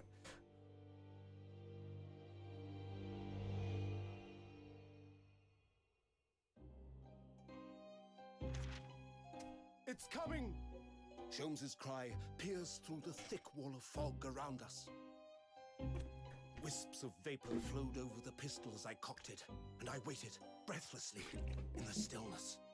The silence lasted for what seemed an eternity, until, at last, it appeared. From the shadows of the cloud, an enormous beast sprang out upon us. A hound it was, but not such a hound as any mortal has ever seen. Its eyes glowed with a smoldering glare. The whole of its ox-sized body was outlined in white-hot flames. Its rumbling pant and hideous howl, so terrified was I that I began to tremble with fear. "Look well, Wilson," Sholmes declared, gazing upon the mystical beast. "For this is the diabolical Hound of the Baskervilles."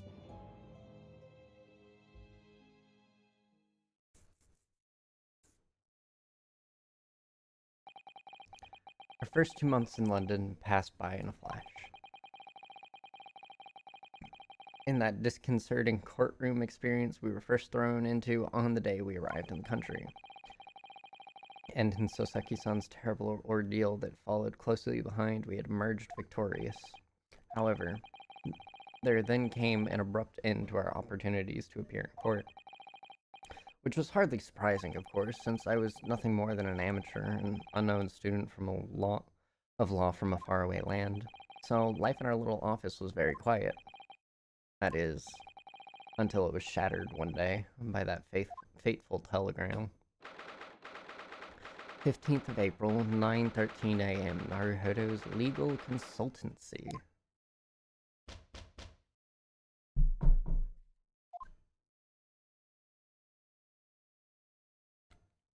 Oh, it looks homey. got a table up here and everything. That morning, I was woken by the unreserved knocking on the door by the telegram boy. But after he'd gone, Susato-san's behavior became very obviously strange. Susato-san? Yes. It is time to leave for court already? Let me see, what case is it today? I don't think I'm scheduled to defend anyone at the moment, am I? Oh, no, of course not. How silly of me. But I think Iris said she would make us breakfast this morning. So shall we go down to Mr. Sholm's suite? Yes! Iris makes the most delicious breakfast food. She does, doesn't she? And once our bellies are full, we can leave for court in fighting fit form. Let me see, what case is it today? Here we go again.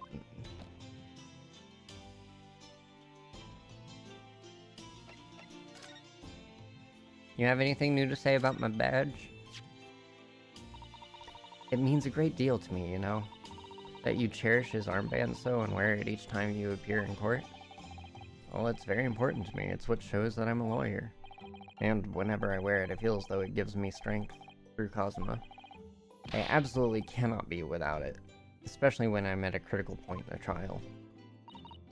But just the other day, I noticed you wearing it when we went to visit that park. Sometimes I forget to take it off.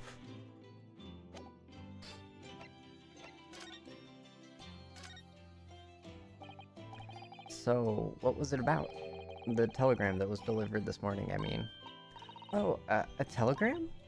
I don't know what you're talking about. Sorry, but you're not gonna get away with that. Well, I didn't think I would. Actually, don't give it a moment's thought. It's nothing interesting. Boring, in fact. It was just a boring old telegram. That's 3 times now that she's tried and failed to convince me it was nothing. I promise that I'll tell you about it at some point. Alright, I understand. Not sus at all. Soseki-san. I suppose Soseki-san will have... Oh, wait, brain. I suppose Soseki-san will have arrived back in Japan now, won't he?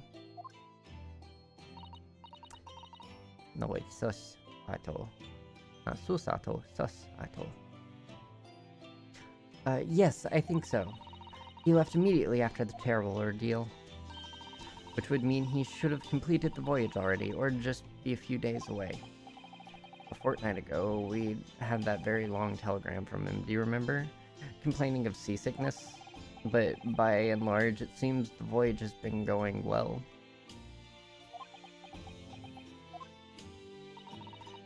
Is there something wrong, Mr. Naruhodo? I was just wondering, what might have become of Soseki-san had he stayed in London, that's all. You mean as regards to Lord Van Zykes, the Reaper? Yeah, I can't help wondering if seasickness would have paled into insignificance in that case. Word choice is interesting. The Reaper. What is it they say? No one who stands in the dock can be saved from the Reaper, right? Like the way that nightmarish trial ended on the very day we arrived. Even 2 months on, the cause of that dreadful fire is still a mystery. Yes, but at least Soseki-san is safely out of the country now. Presumably that means that the curse of the Reaper can only take effect within the confines of the city of London, perhaps? Even if that's the case, it's little comfort. I have a terrible sense of foreboding. If the legend of the Reaper is to be believed, it would mean he wields the sword of justice himself. Come to think of it, I wonder what he's been up to these past 2 months. Surely not wielding that sword against more, acquitted defendants. No, I don't think so. Apparently, Lord Van Zykes hasn't appeared in court once since our last encounter. Oh? Yes, since Oseki-san's trial, he's withdrawn from judicial service again, it seems. Really? Just like before when he wasn't seen in court at all for several years. So it's just been me who's had to face him in his recent spate of trials, then? Ugh, just my luck. I wonder if luck doesn't come into it. Sorry, what was that? Oh, nothing. Never mind. What does the room tell us? So this is the tea set that Susato brought with her from Japan. Let's hope she hasn't noticed me slipping sugar and milk into my cup when she makes it. It's just so bitter. Tea is a drink to be enjoyed, Naruhodo-san. You really don't have to force yourself to drink it, you know? I don't like to see you screw up your face, so...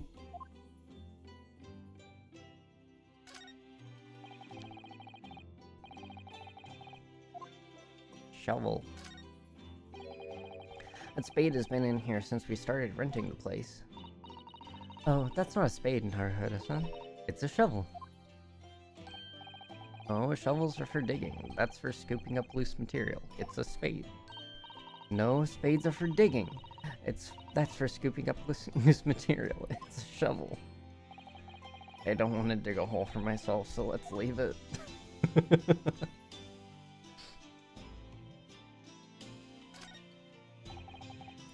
It's spring at last. The weather is warmer now, but I love the smell of the fire and the steam rising from the kettle. Oh, would you like some tea, Miss Naruhodo? Thank you, Susato-san, but I am alright for now with the green tea Susato-san makes for me from time to time, and Iris's unique herbal infusions. This place is a paradise for a true tea lover. Green tea is such a wonderful accompaniment to British tea cakes, don't you think? Sure. The Daruma doll I brought with me from home, still with only one eye colored in. I said I'd color the other eye once I won my first court case here in Britain, but you have one, haven't you? Twice, in fact. Because I feel as though I'm still lacking as a lawyer. Tell you what, why don't you color in the other eye, and once you think I'm a proper full-fledged lawyer? If you insist.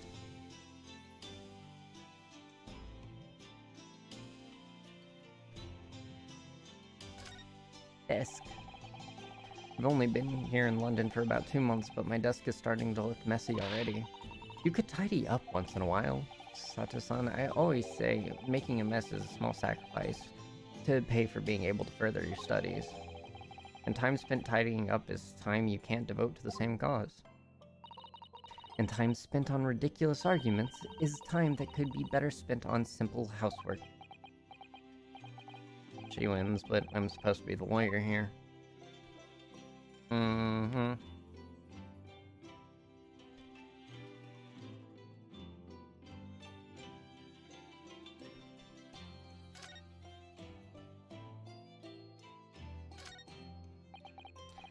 Do you know, I've never seen inside your room there, Susato-san. I've never even peeped inside.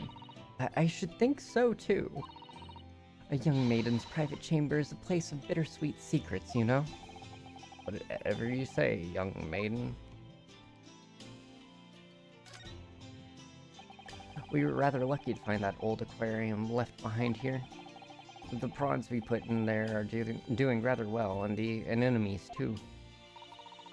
It's a wonderful invention, isn't it? The sea behind the glass inside your room. Another example of Great Britain's greatness. Nah. Having to clean it out and change the water isn't so great though, is it?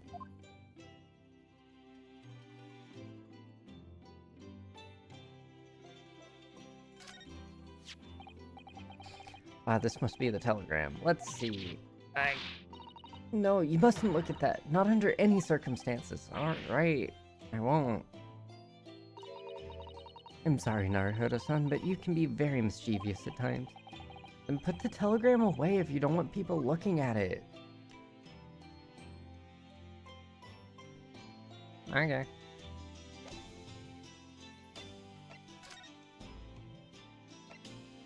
Short and sweet.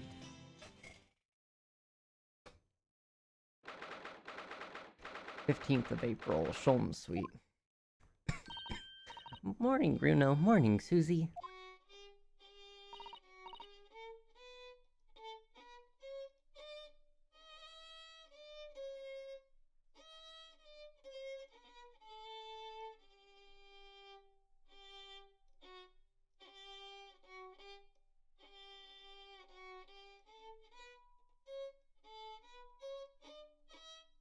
Sounds like somebody is struggling with his scales.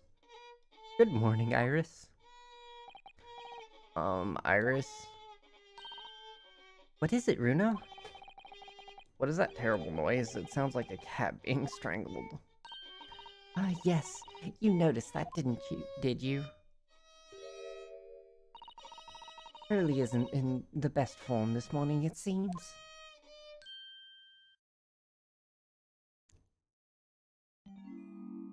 Oh, he heard. Hello?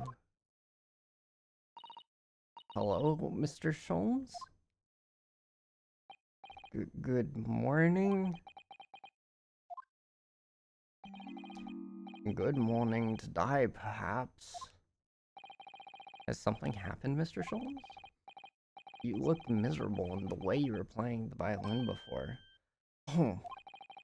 My analytical mind is dead. Music is dead. The world is dead.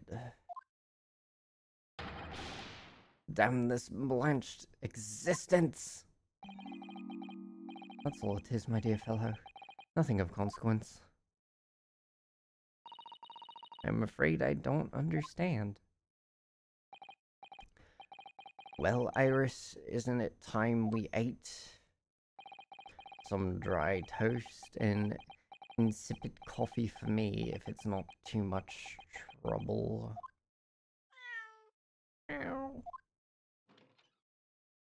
Kitty! Oh, look. It's a Wagahai. Good morning, boy. Meow. That must be some sort of tiny door for cats to use, but how did it get there? Well then, everyone, time for breakfast. Oh, wonderful. Let me help you, Iris. Ugh. It would indeed be a fine day to die. I knew something looked different. Something's missing from Mr. Sholmes' desk. It's the observing thing. Look, I am a lawyer. Mr. Sholmes, could I ask for your opinion about this?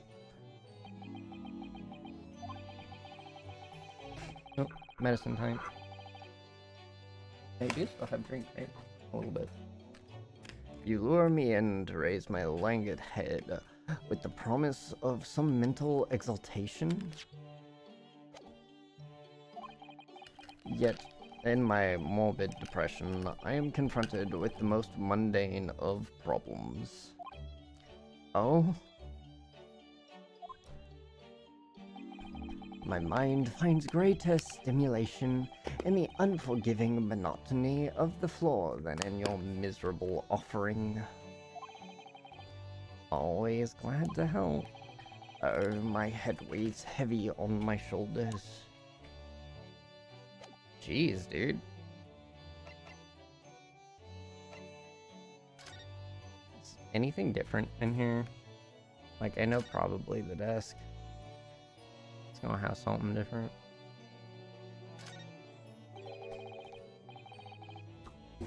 Look at Mr. Sholmes' desk. It's completely clear. Isn't that enormous machine usually on it?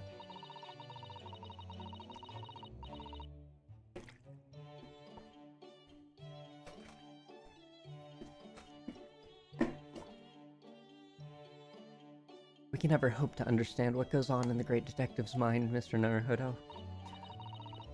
Why, next time we're invited, we may find he's vacated the entire suite. That's scarily plausible, actually.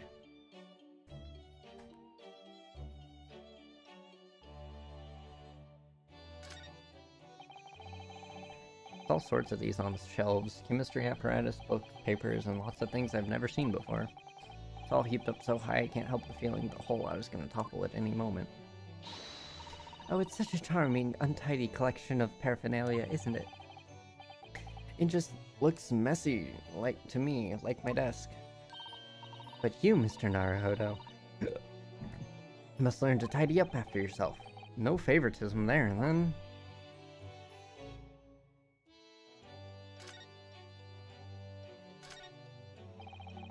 Fire's burning comfortably and then great again today. It's a very different feeling to a Japanese hibachi somehow. Oh, look at that photographic print of a lady displayed on the mantelpiece. Could it be?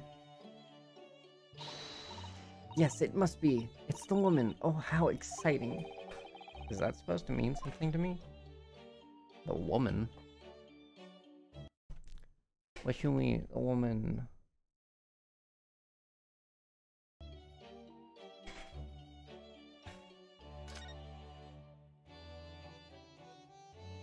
Irene Adler. Yeah. That makes sense.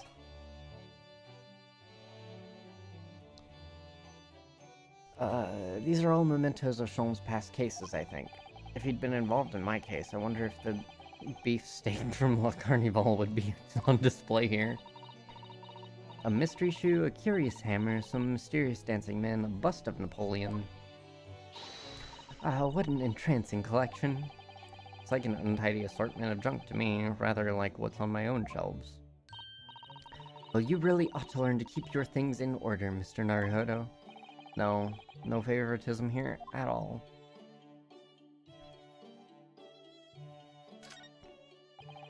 Looks like that huge metal chest is being used as a table and tea coffee.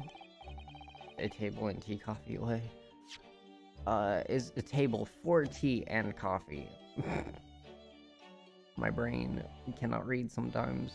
It seems very sturdy and with an equally sturdy lock. Mr. Naruhodo, you must not go around opening things. I always have to keep my eye on you, don't I? You're very mischievous. How did you come to that conclusion?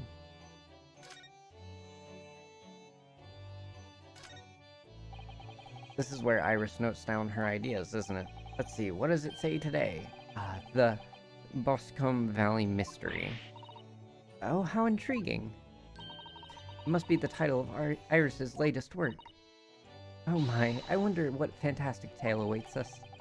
Sasato-san looks like an angel, but I bet she's dreaming of the most unsavory crime you could imagine.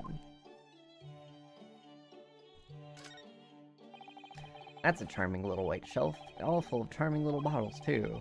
The contents of them aren't quite so charming, it seems. Science is the future, Mr. Naruhodo, you can't deny it.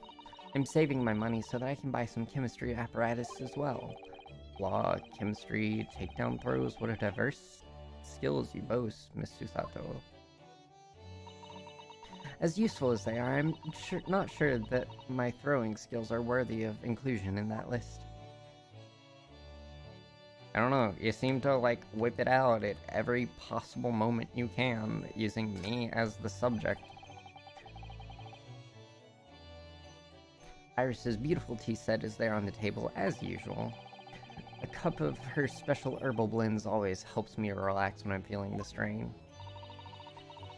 The English pastime of tea has many similarities with our own tea ceremony customs, don't you think? It's the idea of hospitality behind it. That's the essence of tea.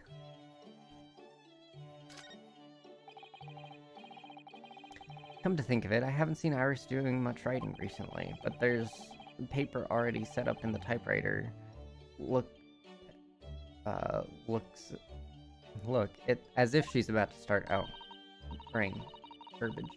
And that reminds me, when I mentioned that Iris was in the process of writing a full-fledged novel, Mr. Natsume was most impressed.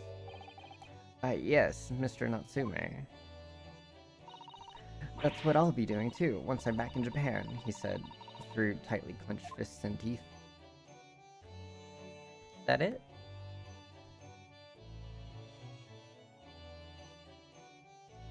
I guess on to Bug Iris. About the cat. Wagahai. Mr. Natsume's cat seems to have settled into his new home then. Oh yes, I've become very attached to little Waggy. It would appear his previous owner is completely forgotten to him. Cats are unfeeling creatures. Their news as empty as the hearts of the muses. If Mr. Natsume had no intention of taking Waggy back to Japan, I wonder why he kept him in the first place. I expect he would have taken him if he could, but pets are strictly forbidden aboard steamships in our experience. And for good reason, too.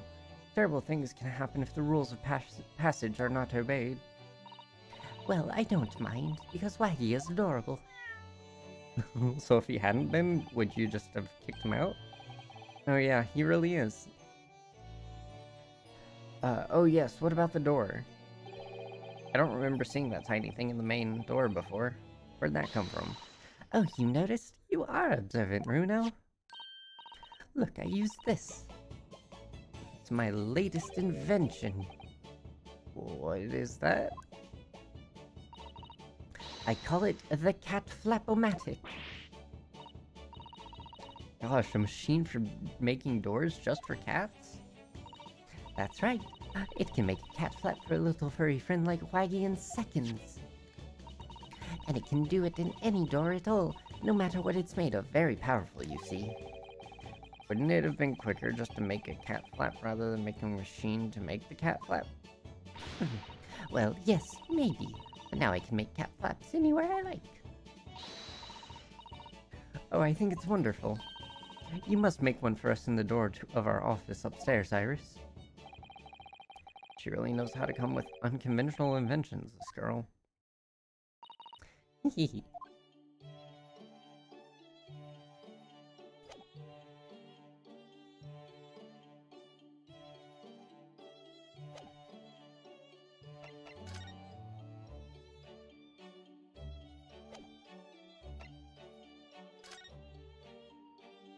Oh, right. Wanting to die. You seem to be very unhappy this morning, Mr. Sholmes. What happened? It used to be the case that in my hands, this violin sung like the dawn chorus. Its melissonant tones would make the flowers bloom. There would. But now the muses are unamused with me. The goddesses of music have thrown me over. Whatever do you mean, Mr. Sholmes? For hours I have bowed, for days even. Through the nights I have endeavored to no avail. That sound, my tone, is lost. That brilliant, clear, unwavering tone, gone forever.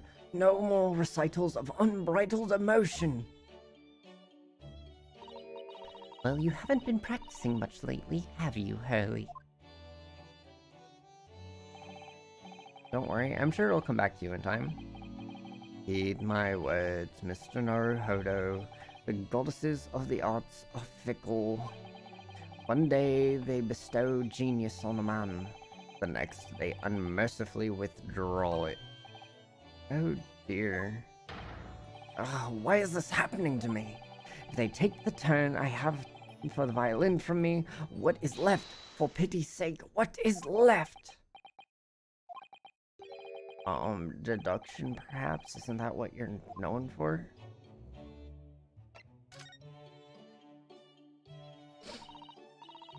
Mr. Sholmes, I don't like to pry, but... your desk looks rather empty today. Well done, Miss Susato. Your observational skills do you credit. Oh no, Mr. Sholmes, they pale into insignificance when compared to yours. You struggle not to notice, wouldn't you?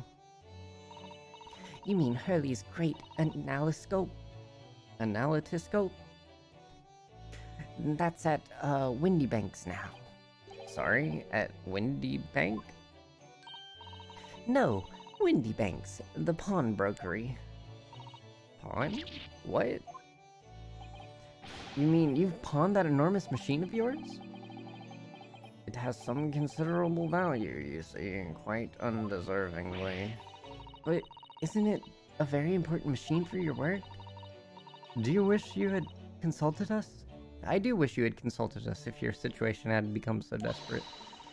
I should have gladly passed what little income I have to you. Dear madam, things are far from desperate. But the pawnbroker, as your wonderful machine, how can it be anything but desperate?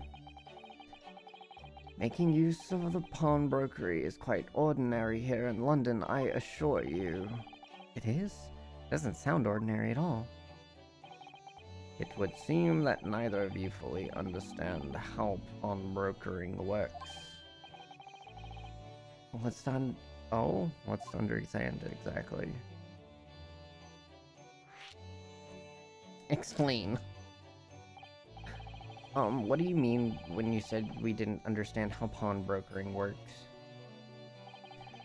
To the people of London, pawnbrokeries are akin to banks. Banks? On Mondays, merchants relinquish their finest jackets and trappings to their pawnbroker of choice. With the money they receive in return, they're able to trade happily throughout the week. And then on Saturdays, they go and recover the things using the money they've earned. I had no idea. This has been a fascinating lesson for us. Everyone does it, you see, especially people in inner London. And should they have money to spare, they would purchase another fine jacket. Not to wear, obviously, but to pawn should the need arise. Oh, how ingenious. So whenever we have something that's getting in the way, we leave it at Windy Banks, you see. A pawnbrokery can be thought of as an extremely secure vault. Would have thought that even pawnbrokers are different here in Great Britain. Of course, you have to watch Hurley with it. Sometimes he pawns things he really shouldn't. Don't you, Hurley? What does it matter? The world is dead to me now. Meow. Oh, what was that? Wagahai?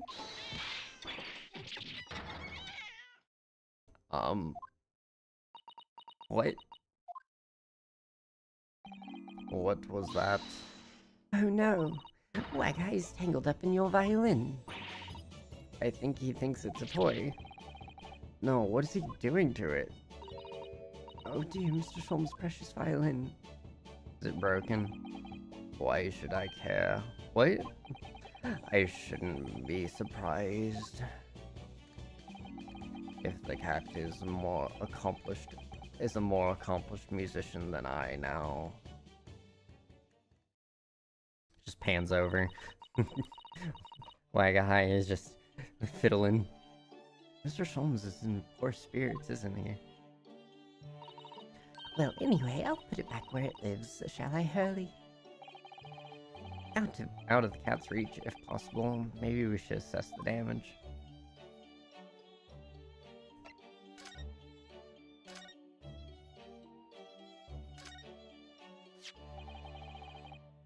So this is the violin, is it? It's a Stradivarius, one of the finest violins in the world, made by the renowned Italian luthier Antonio Stradivari. Oh, I see. It doesn't really look anything special to me. I happened upon it covered in dust, languishing in a pawn shop down a nondescript back alley. The broker had no idea of its value, so I was able to purchase it for a mere 55 shillings. How honorable of you. And until today, it has been my faithful companion in every great Paganini-inspired performance I have made. I ask you, is there a reason to live in a world devoid of music? To tolerate this blanched existence? No! There is none! Okay. Mr. Sholmes? What, dear madam, what? My thoughts are preoccupied with fancies of release from this dull routine. Well, it's about the violin. It looks very different to normal, don't you think? Hmm? What do you mean? What, Mrs. Sato? Oh, Susie's right. It's... The tone of the wood is completely different. And that's not all. I'm sure there was no crack before. Wait, it's not even the right size, is it? What's this?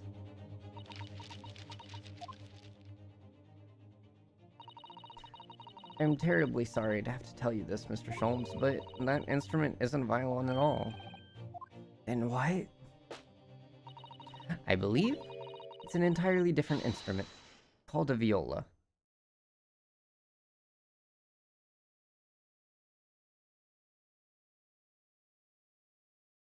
I fail to see how someone with as much OCD as Sholmes seems to possess,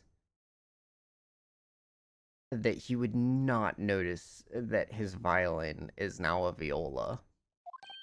They are so much bigger. Like, it's not... You're right. You're quite right. This isn't my faithful Stradivarius. So what, pray, is this piece of stringed flotsam? Not your faithful performing partner, then?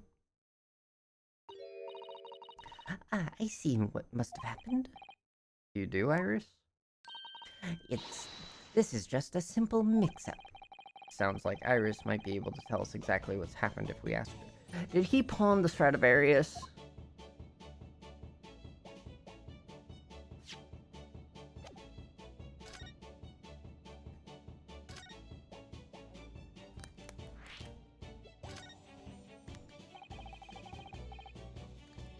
Def not OCD. If he's got anything, we had bet on ADHD, but not OCD. Fair.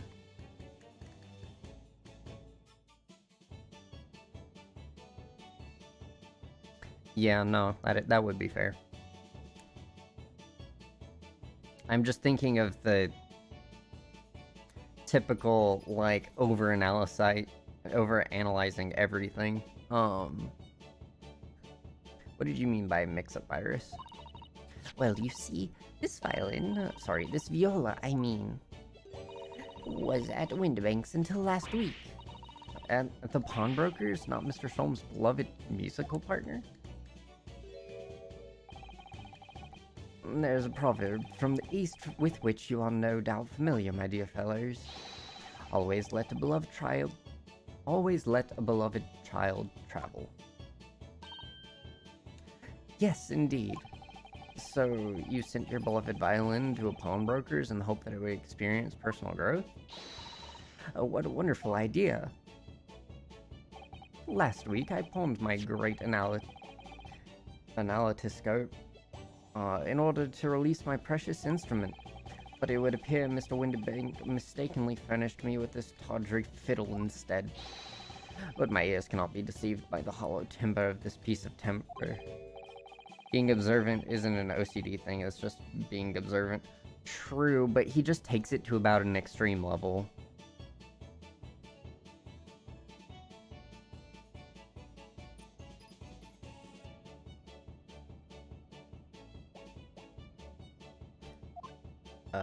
I did not read that.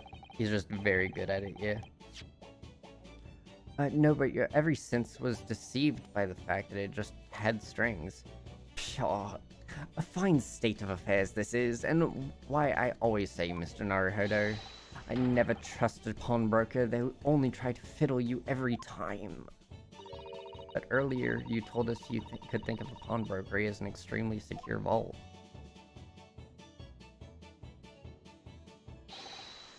Come, Mr. Naruhodo, dilly-dallying will get you nowhere. Sorry? Crunching your toast with that vacant aspect, freshing your coffee so obtusely. Are you not a little embarrassed by your own conduct, considering the urgency with which we are faced? You must visit Mr. Windybank's brokery at once. That's right, isn't it, Mr. Sholmes? Precisely, Miss Susato. Without a moment's delay. But I haven't finished my bacon and eggs. My dear fellow, surely you do not still intend to crunch your bacon with increasingly vacant aspect, to fresh your egg ever more obtusely. Alright, say no more, let's go then. Excuse me. Don't worry, Runo. I'd be happy to heat it up for you again later. Oh, thank you, Iris. Ew, reheated eggs? As it happens, I'm rather curious to see what a British pawnbroker's looks like.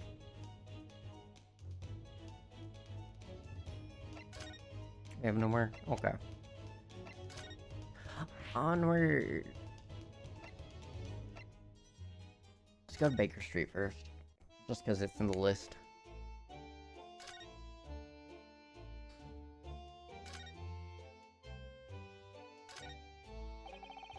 It's already been 2 months since we started taking lodgings here above Mr. Sholmes' office.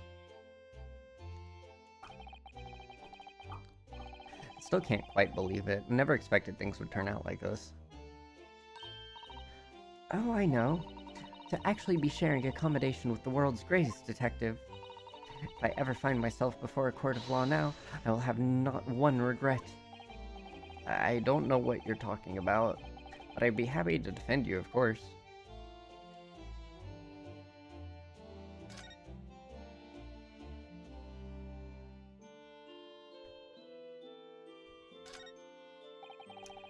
Look at all the different things in the windows of this pawn shop. Ah, that's Windybank's, the pawnbrokery. It looks much smarter than a pawnbroker's in Japan, doesn't it? Yes, you're right. I find pawn shops at home rather inapproachable personally. Reminds me of tearfully parting with my favorite fountain pen. I felt so miserable. What doesn't kill us makes us stronger, Mr. Naruhodo. I'll go.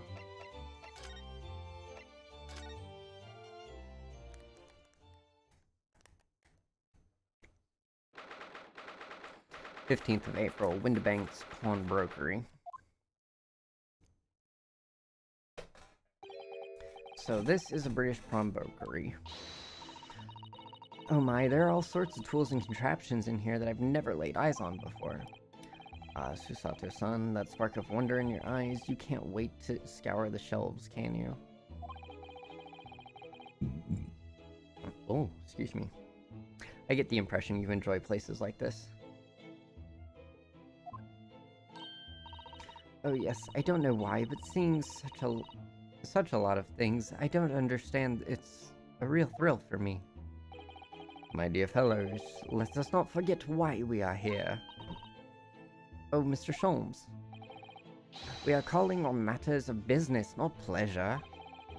And clearly Sholmes means business too, judging by the spark of fury in his eyes, as he is shadowboxing Susato. Going and actually whopping her in the face, it almost looks like. He's definitely going past her head. Ah, Mr. Sholmes, sir. Welcome back. Did you hear that brazen welcome? Well, yeah, we are potential customers after all. We are disgruntled customers, Mr. Naruhodo, and it is time to inform Mr. Windybank of our ire. Come, the fight is afoot.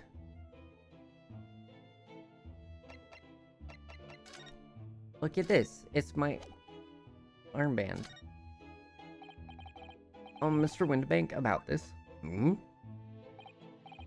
Let me see. I'll give you a 2p for it. No, I don't want to pawn it. I don't know what I expected. It makes entirely too much sense. What are you doing, my dear fellows? We are not here for browsing interesting curios. We've come to teach this broker a lesson. Oh, but there are just so many fascinating items. Says that we'll have to talk to Mr. Windibank first before you can explore in here, Mrs. Sato. Dang, that's probably gonna be the same for all of them. So I'm just gonna do a violin. Naturally, you will recall this, which I retrieved from you some days ago. Yes. This, a second-rate fiddle, is not my faithful instrument, Mr. Windibank. The color of the wood is different, it has holes in it, it's not even the same size. A wonderful summary of our observations, Mr. Sholmes. I'm so very sorry, sir. How utterly unforgivable of me. I'm an inexcusable mistake for a pawnbroker. There's only one way to make amends.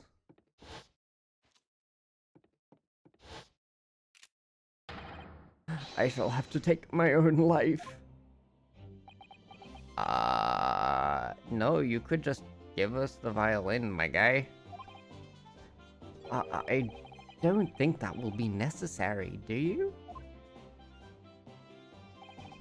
If I may just say one thing before I pop off. Yes.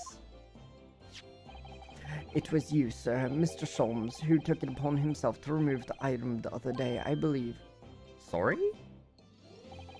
As I recall, I entered the storeroom to fetch your violin when I heard, "Ah, here it is." You did. And when I turned to controvert you, you had taken the viola and left, sir. However, there can be no doubt that the blame lies firmly at my own door for allowing you to leave. So I shall not grumble and grouse any longer. May this guilt die with me. No, it's not, my dear fellow. The fault is mine.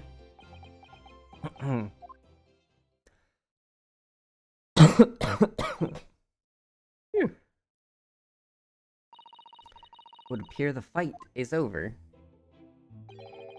I do humbly apologize, Mr. Windibank. Evidently, my questionable disposition precipitated this tragedy. Well, I think you wouldn't be, Mr. Sherlock Sholmes, without that questionable disposition now, would you? I do believe you may be right, sir. It's either laugh or cry, I suppose. Oh, it's either laugh or cry, I suppose. You are, it must be said, one of my more challenging customers. I needn't remind you of the peculiar collection of items you've brought through my door in the past. Oh, peculiar items? In the extreme, ma'am. For example, the unpublished manuscript of Eponymous? How do you say this word? Eponymous work? The novels of Sherlock Sholmes or such? Oh my, a new full-fledged novel? And unpublished? A story I have yet to read, you mean? Forgive me. Wait, before you die, you must tell me more. Susato, what? She's just like, yeah, go ahead, kill yourself, but like... What? Don't do it, man. Don't delete yourself. It's not worth it. I must know more. Tell me everything. Wow, Susato sounds really fired up now. Is there really an unpublished story under this very roof? Well, one day the gentleman here brought an old metal chest, you see. I should like to entrust this to your care for a while, Mr. Windibank. For a chest like that, 1 shilling, sir, not a farthing more. It houses something of great value indeed, the latest manuscript recounting the adventures of one Mr. Sherlock Sholmes. I beg your pardon, a manuscript? You wish to deposit a manuscript? Indeed I do, for I am confident it will be quite safe here. And that was that. As such, Mr. Sholmes' latest tale of otherworldly mystery lies dormant in my storeroom. Mr. Sholmes, is that true? Do I sense that someone doesn't want to talk about this? I continue to pay your fee, do I not? And then kindly continue to store my belongings securely. Of course, sir, of course. They're safe and sound with me, I assure you, on my life. This is all very strange.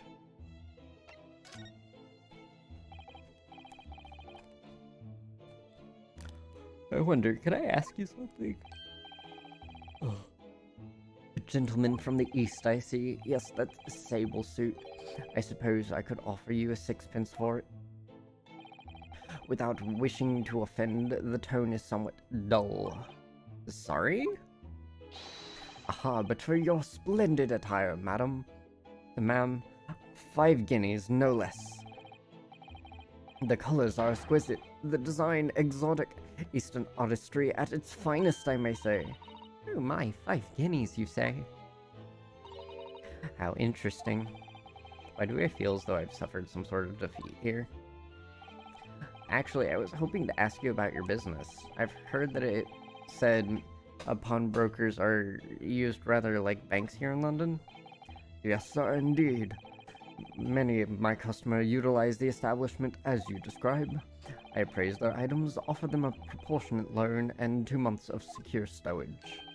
If, in that time, they repay the original sum to me, plus the agreed interest, their items are happily returned.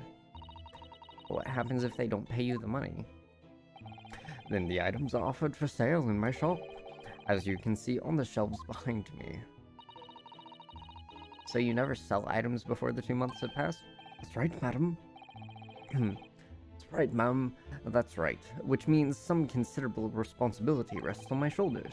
Should a customer's precious belongings be lost, the only recompense for me is to end it all. Wait. The very idea, Mr. Windybank, is an absurdity. One should never talk of one's demise so casually. Says the man who was telling us it was a good day to die on only this morning. And let us not forget that I have already helped you take measures to ensure such tragedy never occurs. Oh, what sort of measures? I engineered a simple device which Mr. Windybank has installed here in his shop.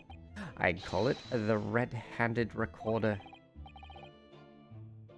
Is that not so, Mr. Windybank? What was that deep sigh about? What on earth is a red-handed recorder? Use your eyes, my dear fellow.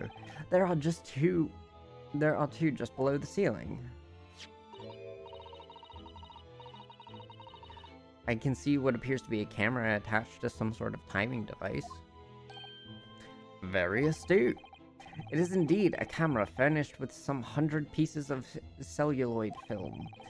Every 13 minutes precisely, the camera automatically records the appearance of the shop. Here I have an example I can show you.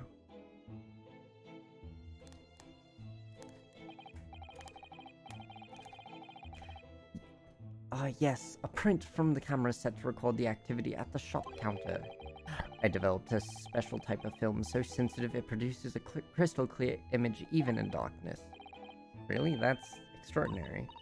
Yes, you can clearly see the counter and the door behind it. Look.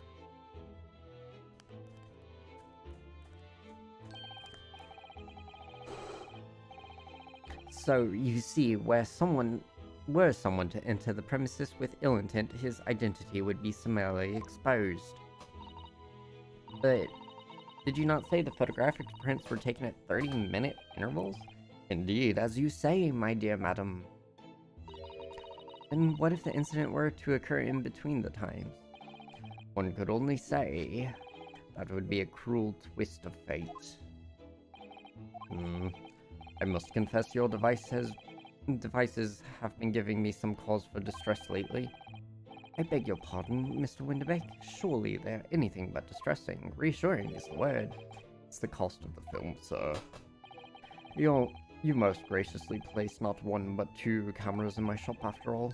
which means I must pay nigh on 100 utterly useless prints every single day. I'm afraid the cost of the film will break me before I'm very much older.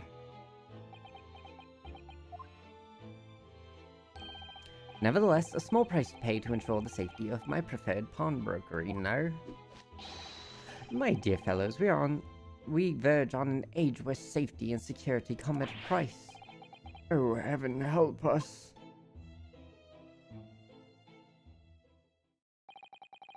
Now then, Mr. Sholmes, allow me to return your precious violin. Ah, the very thing. Thank you, Mr. Windibank. Perhaps this might mark the end of the peculiar items you tried to pop. As if anything were to happen to one of them, this would be the only answer. I really think you ought to stop waving that gun around. Especially with it cocked. Oh my lord, someone could get hurt. Fear not. Sorry? I've only loaded a single bullet, so no one but myself could possibly be harmed. That's not really what I meant. Good day to you then, Mr. Windibank. It's been a pleasure as always, Sholmes. So, Mr. Naruhodo? Now we can explore it at last.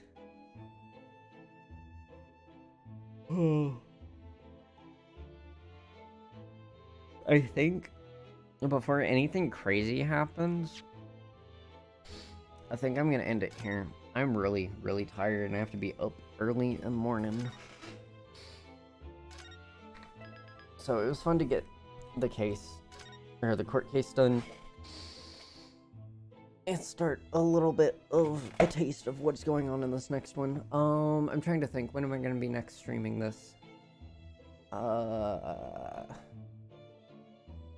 Might as well stream it on Monday. I think. Yeah. Monday should be good. So, tomorrow we're doing 7 Days to Die with Funk. Unless something has changed. And on Sunday we are going to do Horizon Zero Dawn with the boys. And then Monday we will come back to this. If you're lurking, thank you for lurking. And thank you, Gossamer, for joining me today. It was great having you around to hang out.